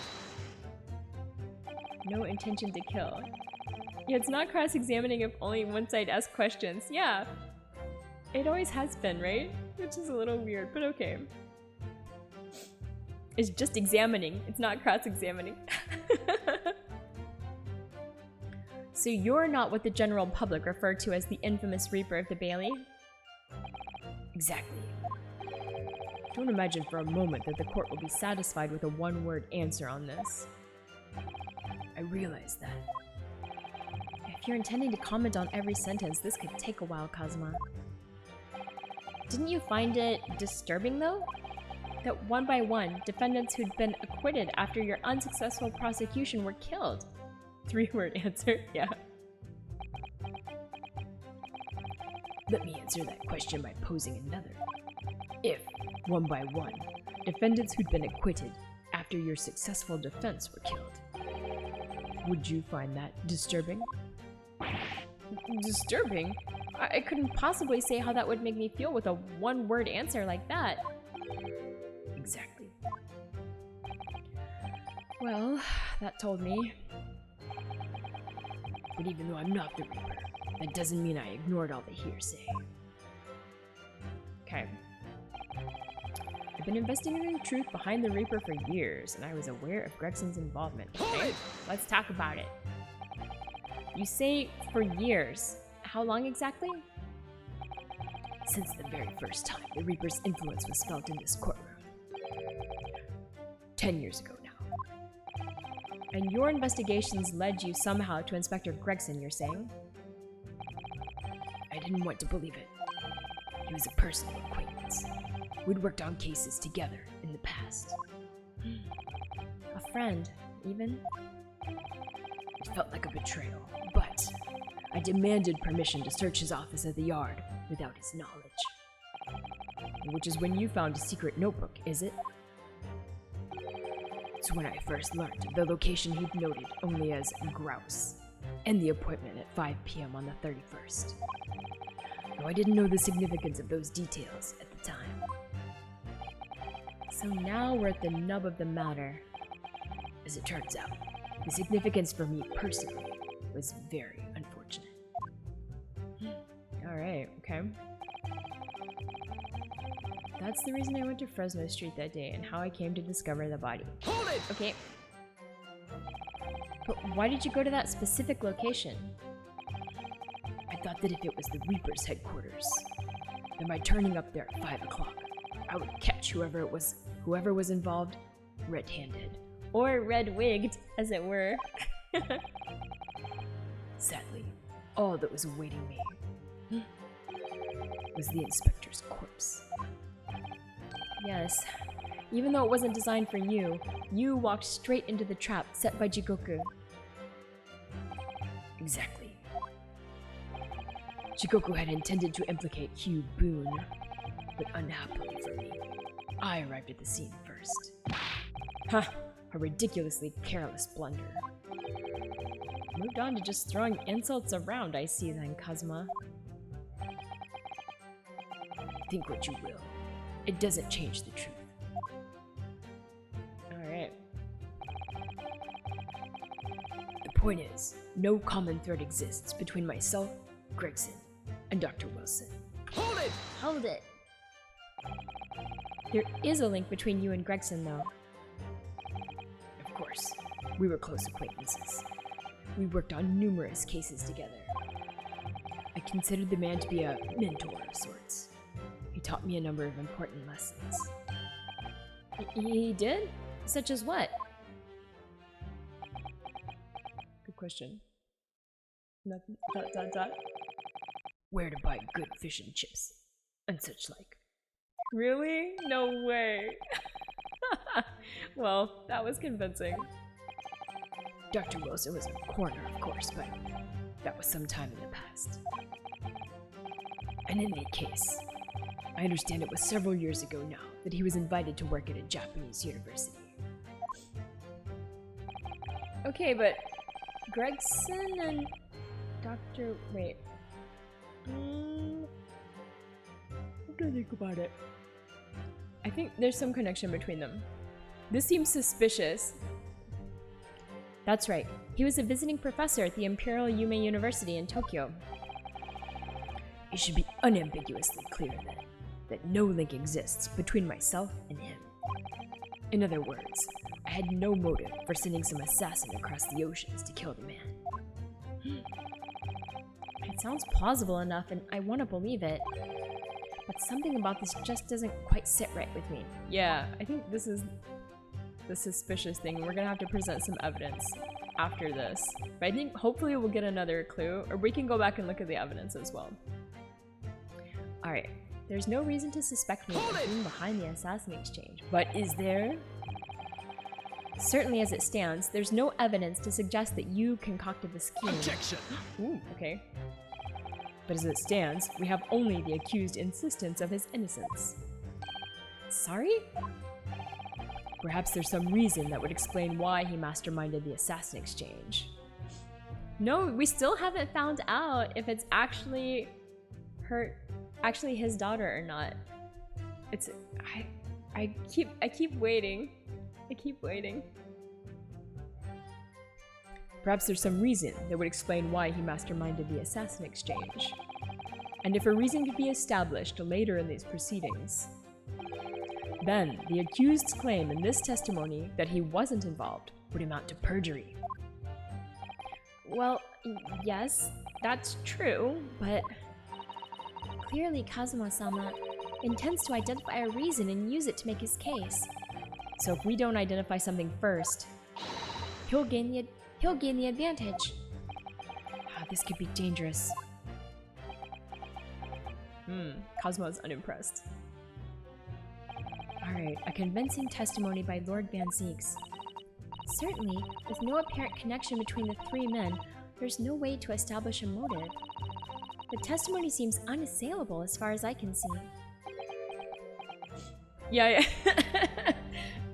She's had a little frog in her throat there. Yeah. Oh dear me, what a bleak expression. I agree. There doesn't appear to be any particular link between them at first glance. But with the inclusion of one other person... I must be overthinking it, surely. Alright.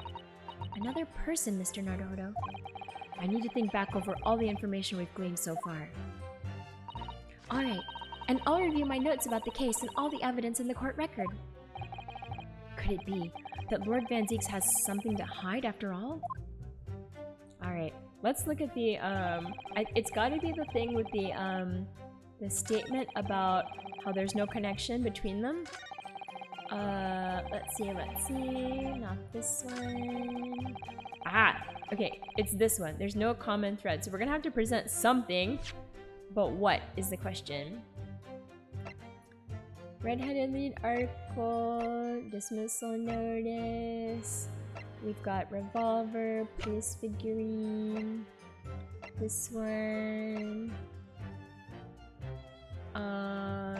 Autopsy of Gregson. Crime scene floor. Oh, hi Sarunoni. Howdy, howdy. How are you? Firecrackers, the victim. Pocket watch? No. Oh, you know what? There was this. Aha. Maybe? Okay, I think this might be it because although I don't know if this is between. Okay, so he said that there's a connection between himself and Gregson, but there's no connection between him and Wilson. But I think this has got to be it because we haven't used it yet. and also because it's the autopsy of his brother and Dr. Wilson carried it out. So there is a connection. So this has to be it. And also we haven't used this evidence yet. Objection! So What's this? An autopsy report? Wait, this is 10 years old. From the autopsy of Lord Clint Van Zieks. What? My brother's autopsy report. yeah, happy Sunday, Saturday. How are you? We're finishing this case today, or else. I think we can do it. I feel like we're getting close to the end. Yeah, only slightly better. I'm pleased to see the defense doesn't intend to run from the undeniable truth. I mean, it's kind of bad for our guy here, but it seems to be what we need to do, so let's do it. It'll make the truth come out. Order in court. What reason have you for presenting a 10-year-old autopsy report here, counsel? This, the autopsy report of the professor's final victim, is an indelible link between Inspector Gregson, Dr. Wilson, and the defendant. Not that accursed name again. The professor. I personally researched all the court records relating to that case. I know that at the time, autopsy was considered sacrilege to the victim's souls. And for a member of the aristocracy, like Lord Clint Van Zieks, it was unthinkable. But someone implored the powers that be to allow the autopsy to go ahead. Inspector Gregson. Oh, so that's how it was all related. Okay. I forgot about that part. I just assumed that, like, it was just a link between the two. But, okay. He declared that he was certain he would obtain conclusive proof from the procedure. And it was Dr. Wilson who conducted the autopsy. His signature is clearly visible on the document. As promised by Gregson, the autopsy did indeed produce evidence. Evidence that conclusively proved Genshin Osogi was guilty of the murders. In my brother's dying moments, he mustered all his remaining strength to leave that vital clue behind. Ooh, Kazuma, what say you? Indeed, that was the key to indicting the professor for his crimes and the conclusive evidence that convicted him. The case is going crazily. We already proved that our guy was innocent, but now we're just moving on and doing more stuff to try to talk about there was like an assassin exchange between Japan and Britain, and yeah, we're trying to figure out who's at the heart of it. It enabled Lord Van Zieks here to avenge his brother's senseless death with a marvelous victory in court. I'm recovering from a sickness, so I'm kind of coughing sometimes, but trying to mute when I'm coughing. Like that. A marvelous victory, was it? I wonder if that's really true. What? Could the same be said if it turned out that the key piece of evidence in question was in fact fabricated? If the inspector, the coroner, and the prosecutor all colluded together to cast an innocent Japanese man as a mass murderer and send him to his death. That's outrageous. Oh, really? There might. Oh no. Okay, well, we'll see. We'll see. I wanted this to be the last day. And now, 10 years later, for some reason, the secret has been threatened and needs protecting. Which is why the inspector and the coroner had to be silenced. Isn't it? Oh no. Well, we'll see. Oh my god. I don't mind to go for like up to another hour. By someone in power in Japan and in Britain, using the two killers recruited for the assassin exchange.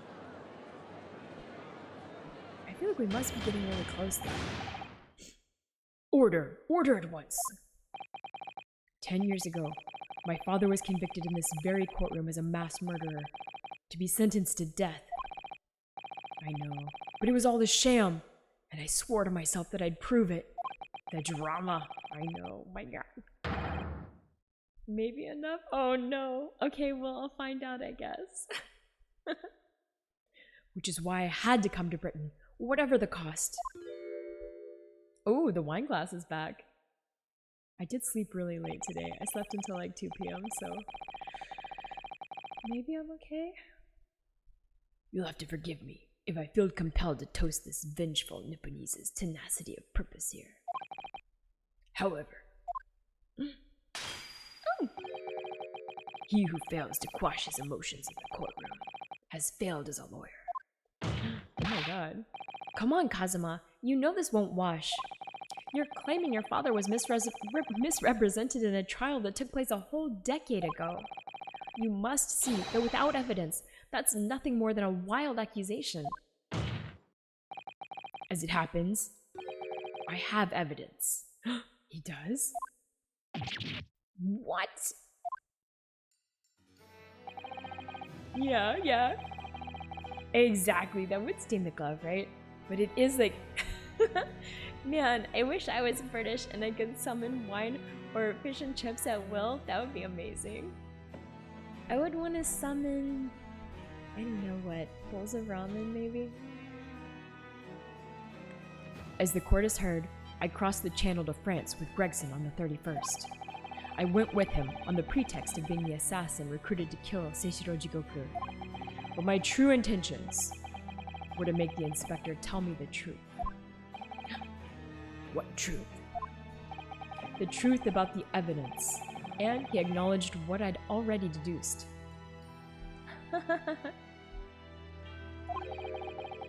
If I could summon anything at will, I would definitely summon an endless supply of sweet, juicy corn. My tummy would be so happy. Corn for everyone. Corn for everyone. There's a closely guarded secret about what went on in the autopsy 10 years ago. What? A secret? Yeah, Sparky's the sweetest. A little snarky, but still sweet. I know nothing of any secret. While we waited for my supposed mark in Jigoku's cabin, I drew my clan's illustrious sword, Karuma, before the inspector's eyes. Yeah, corn for everyone. He very quickly understood what my true motive was. Ooh, okay. Ooh. Right, I see. You're that Asogi's young lad, are you? And what? You're gonna cut me down with that thing? Is that it?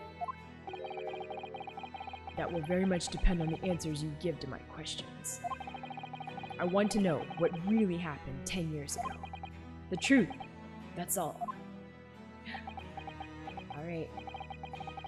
Before we get into it, let me make one thing clear. I still believe your father was the professor.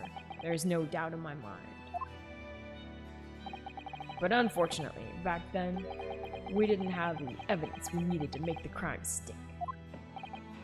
So, you admit it then? The evidence used in my father's trial was fabricated? Oh my god, Gregson! It was for the good of the country.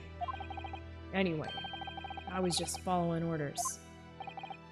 Orders? Well, what exactly did you do? Speak! I'm not saying another word. Even if your life depends on it? That's right. Even then. Oh my god, what? Dramatic. So that's when the tip of the sword broke. Oh, Kazuma-sama. Yeah, everyone's corrupt, my god. If the results of Clem Van Zeke's autopsy were fabricated, then the investigating officer, Gregson, and the lead coroner, Wilson, must have known about it. And they can only have been ordered to pervert the course of justice in that way by one man. The man leading the case for the prosecution, Barak Van Zeeks. In other words, the defendant did have cause to organize this exchange of assassins. Exactly. and as was established earlier, it has to have been the Reaper himself who liaised with Jigoku in Japan to arrange the exchange.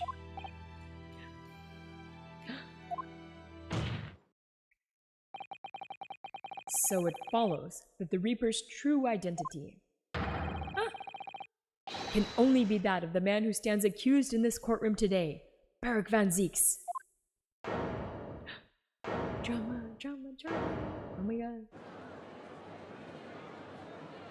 Objection! Ooh, okay. Okay.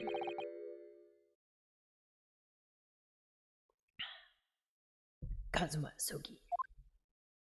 Yeah, everyone is completely corrupt here. What? What you've just told the court, are you absolutely certain of your facts?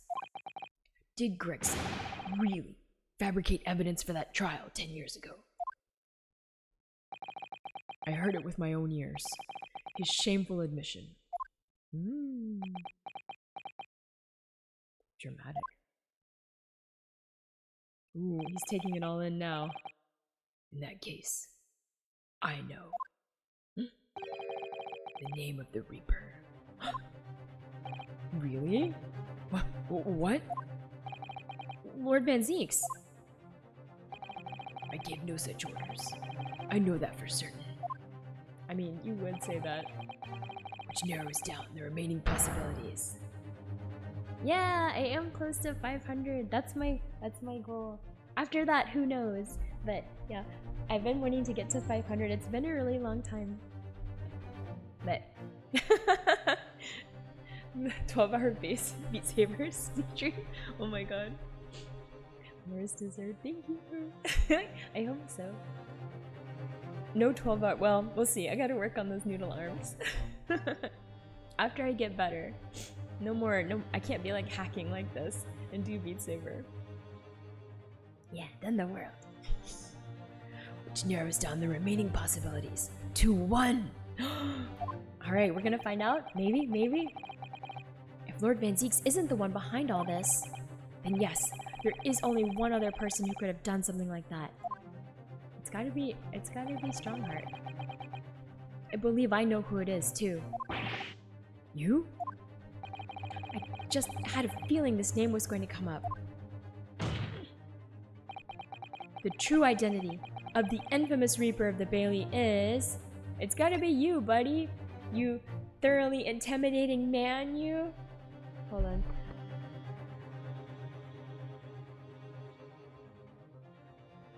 Alright. Let's say it's him. Take that! Take that! It's Hisato! Oh my god. I should have used one of my extra lives to accuse Hisato. Oh, that would have been so funny. Oh my god. She's too innocent. The only person who could have arranged the assassin exchange and manipulated the autopsy results is the Lord Chief Justice himself. Yeah, I should have. I wonder if they have any like special like you know what I'm talking about, like special dialogue that you get if you do something ridiculous like that. That would have been funny. Lord Male Strongheart. What? Lord Strongheart? Ooh, drama in the court. Ooh. Yes, it's true that 10 years ago the defendant handled the prosecution of the professor in court. But he only took over the case after his brother, Lord Clint Van Zieks, had been killed. Oh, that's true, right? Because the professor was already like on trial. I know. I can only assume that this is the most inappropriate joke in British judicial history. That's true, yeah. Maybe not a coincidence. Well, Lord Van Zieks? 10 years ago, I was very new to my profession, but I had a burning desire to avenge my brother's death, so I pleaded for control of the case. And?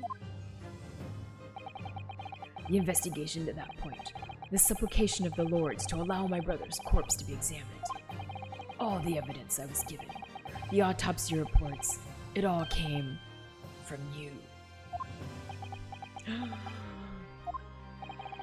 I've spent my life since then believing I was in your debt for the way you stood aside and let me handle the trial. But I see now. I was very much mistaken. He was a hugely influential force that caused the inspector and the coroner to break the law 10 years ago. And that same force was still felt a decade later on the other side of the world by Seishiro Jigoku. Lord Strongheart, everything falls into place when we recognize that you are the Reaper of the Bailey. Ooh, that finger pointing. Alright, let's go! The court awaits your response, my lord. This may very well go down in British judicial history, but I assure you, consider this a formal accusal by the defense. He's not having it. It doesn't warrant a response. What? A formal accusal? Don't be absurd. That's gut. Indeed. The defense's claims are utter nonsense, a wild fantasy at best. Yeah, there's like 4 people. Well, I guess there's people in the gallery, like members of the judiciary or whatever, that are like sworn to secrecy because it's a closed trial. You're not going to defend yourself? You claim there was some wrongdoing with Lord Clint Van Zieks' autopsy? That's utterly untrue. Objection! But I heard it from Gregson's own lips. He admitted to it. And where's your evidence? What? Gregson's dead now. Unless you were thinking of summoning a ghost to the stand?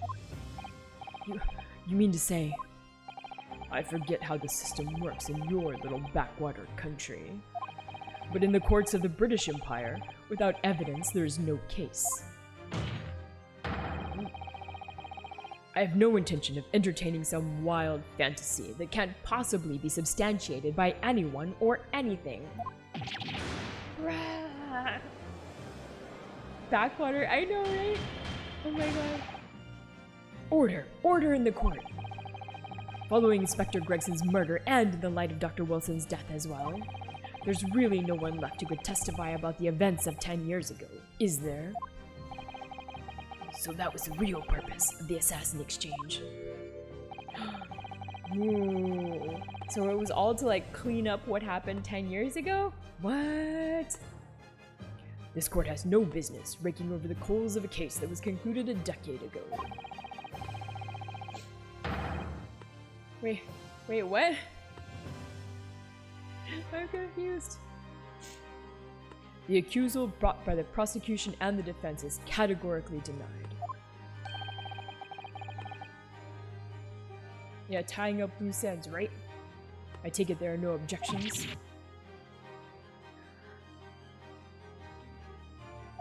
He's too shocked.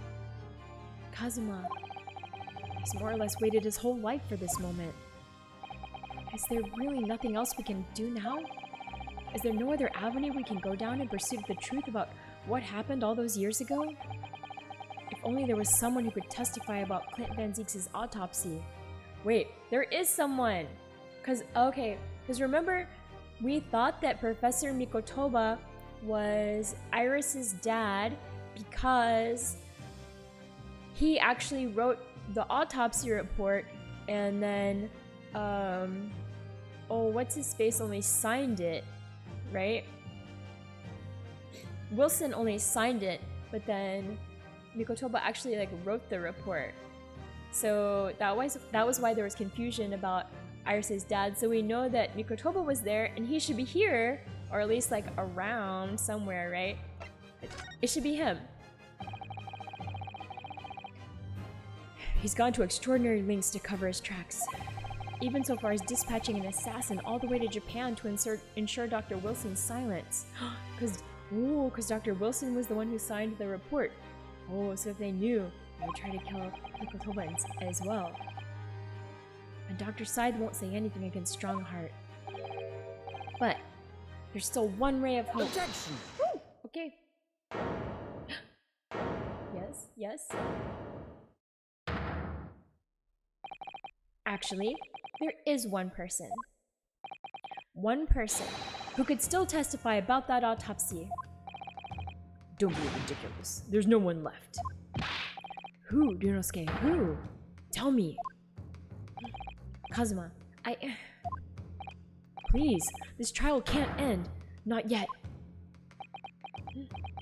Yes, yes. I'm not doing this for you. No, it's not like that. I don't think. I'm doing it for the truth. Oh, now you're obsessed with the truth? Alright. He's become a ace attorney lawyer for real. The person the defense would like to call to the stand to testify about the autopsy of Lord Clint Van Zieks is... It's Iris's not dad. This guy. Take that! Mikotoba-san. Heaven help us. Another Japanese? That's right. An expert in forensic medicine, my lord. Professor Yujin Mikotoba. 16 years ago. He came to London with Seishiro Jigoku and Genshin Isogi as a visiting student. And what could his testimony possibly tell us? Professor Mikotoba was the primary assistant during the autopsy in question. He was also the person who actually penned the report. Yeah, we know that. Incorrect. The autopsy was carried out by the coroner, Dr. Wilson. The report carries his signature. It was the primary assistant's duty to keep a written record of the coroner's work during the procedure. In actual fact, the coroner merely read over the report at the end and signed it. In other words, Professor Mikotoba witnessed the entire autopsy from start to finish. The defense demands that Professor Mikotoba be summoned as a witness as a matter of urgency. Yeah, she slapped that book. That's her, like, emphatic thing. I love it. Whatever really happened in that autopsy laboratory 10 years ago is something only he can tell us. Woo! Oh, not having it. The defense's demand is denied. What? But Professor Mikotoba is in London at this very moment. We could summon him to the stand in minutes. Obviously. Yeah.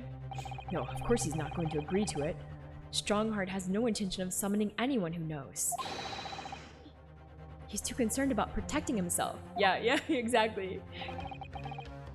Prosecutor Asogi, let me refresh your memory as you seem to have forgotten the prosecution's stance. Only minutes ago, you accused the defendant of being the Reaper and of masterminding the assassin exchange. I know, right? Now her dad's in big trouble. I did, yes. So present your evidence for those claims and make your case complete. I know. At this time, I don't have the requisite evidence, but that's exactly why we need witness testimony. Ooh, not having it. The professor case is closed. There are no rules in the distant past. There are no clues in the distant past that will bolster your argument today. I'm afraid to say, Prosecutor Asogi, that you would appear to be possessed by the spirit of your late homicidal father. Ouch. Brutal. Now, as I stated earlier, this court has already reached a conclusion with respect to the matter at hand. Inspector Gregson was murdered by Japanese Supreme Court Judge Seishiro Jigoku. As for any hidden circumstances that may exist, they will be investigated in due course by the proper authorities. Objection! Woo! But we all know what will happen. That'll just give the mastermind of the whole venture time to cover his tracks again. By which you mean me? Yes? Your punishment for this contemptible behavior will be decided at a later date.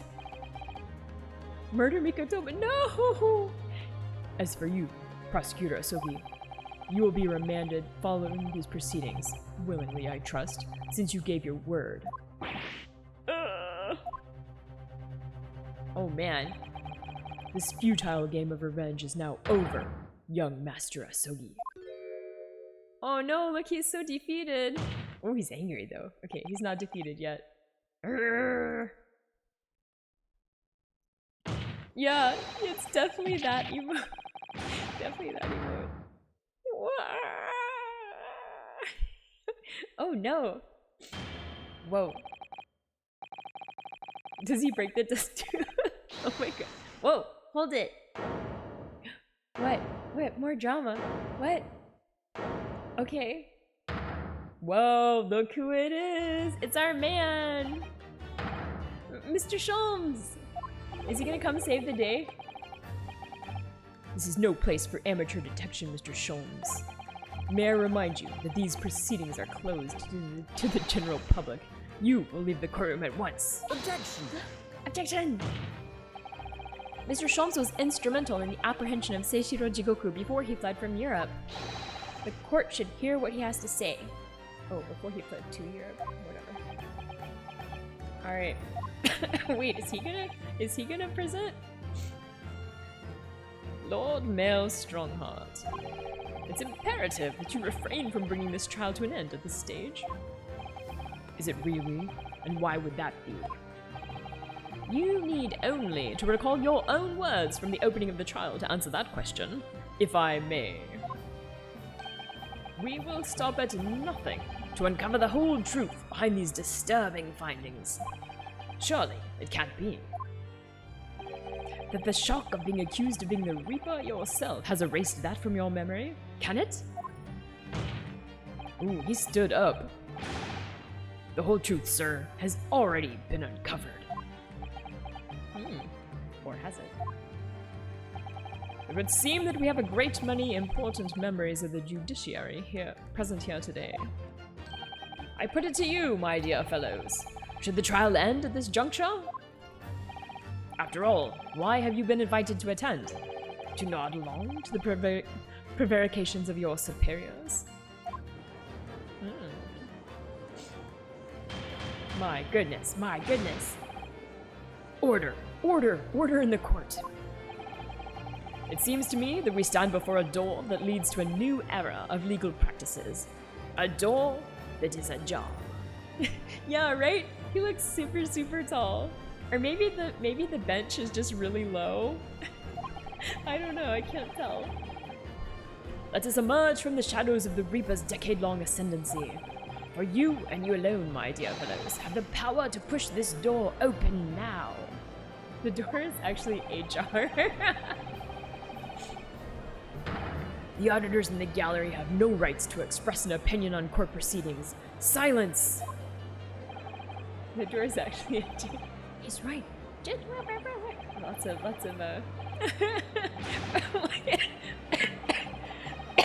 oh my god.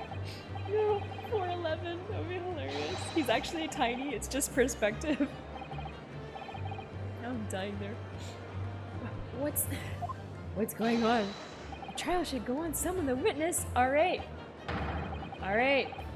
The people demand it. Alright.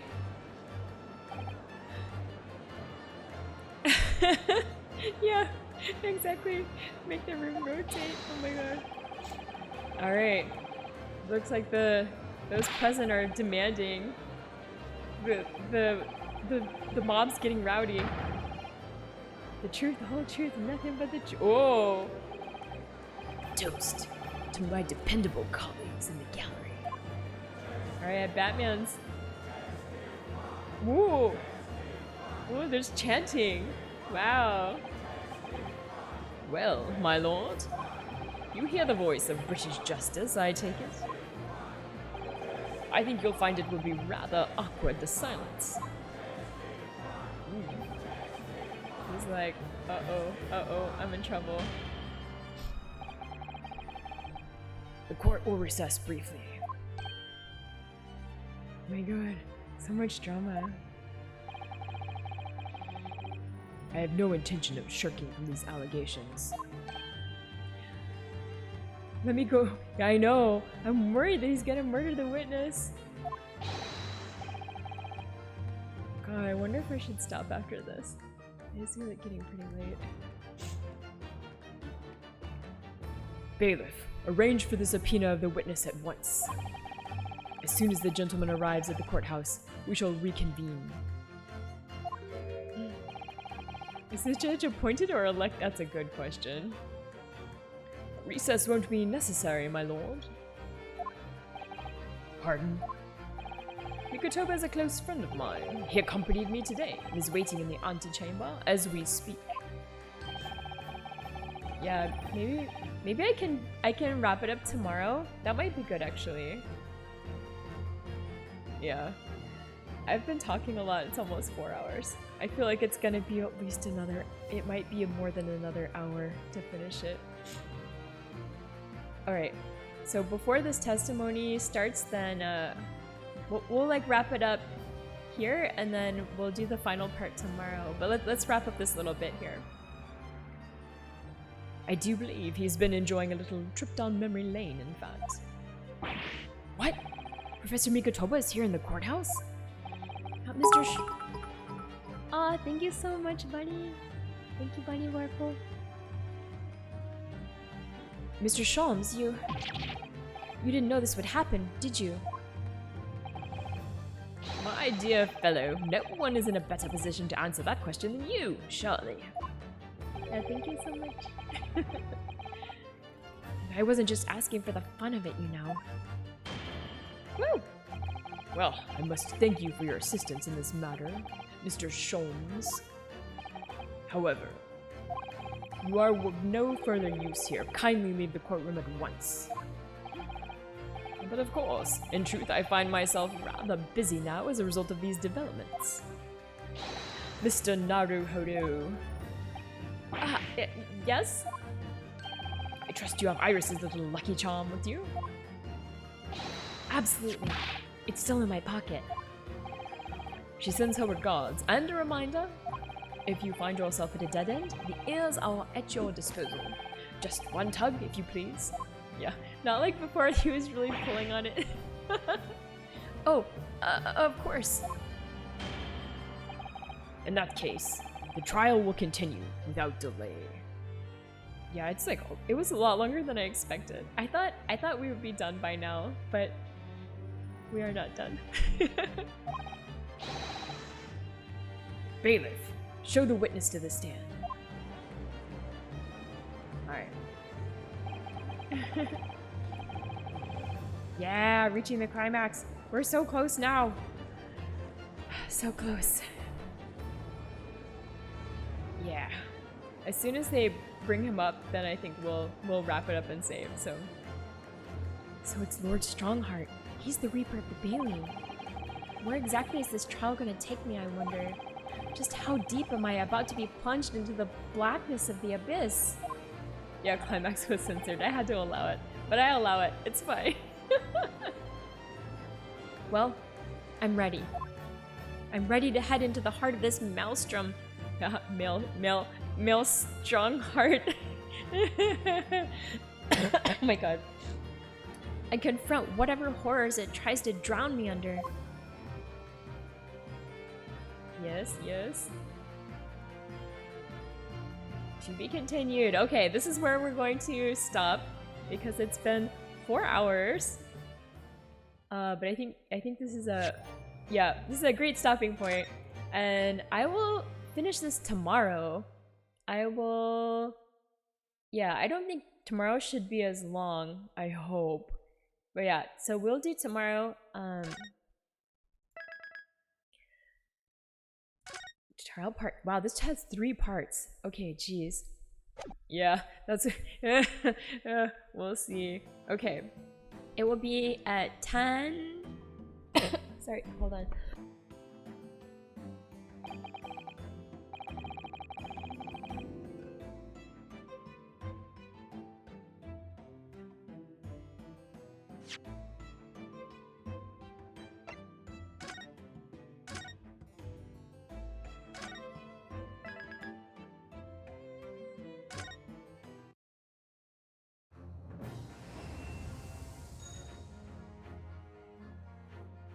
Oh, oops. Sorry, hold on. I was coughing. Okay, now I am no longer coughing. I try to mute when I'm coughing so that it's not painful for people. You can hear me now though, right? Yeah, should be okay. But yeah, So it will be 10 p.m. JST tomorrow, which I think is... You can read this. I think that's 3 p.m. CET and 9 a.m. EST. But yeah, I'm not 100% sure. That's my thinking about what time it is. But yeah, okay, let me do the redeem for Erlangshun. Thank you so much for the redeem. Okay, hold on one second. A little stuffy arta for you. Okay. Arta. Hope that was okay. You're working tomorrow? No. Well, I'll save the video in case you want to see it. But yeah, thank you guys so much for coming. I'm glad that was good. Yay. Alright, man.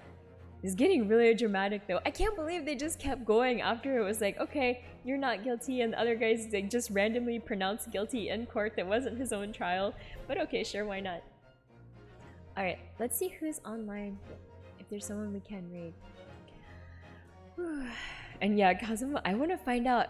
I still need to find out so many things. I hope they wrap it all up.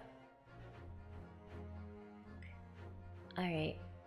We can raid. Let's see. Can we raid? There's not that many people on because it's so late already here. I wonder if there's anyone else doing Ace Attorney.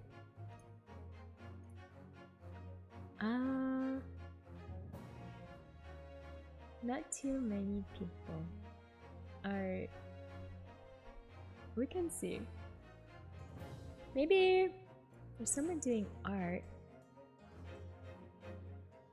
I don't know. I could just end it. I might. Oh, we could rate Divinity. I haven't rated him in a long time. He's just chatting. I don't know. I don't have motivation to raid today. Maybe. So alright, we'll just end the stream this time. Tomorrow I'll be more motivated to like look for people. But yeah, alright, tomorrow at 10 p.m. JST, I'll be here.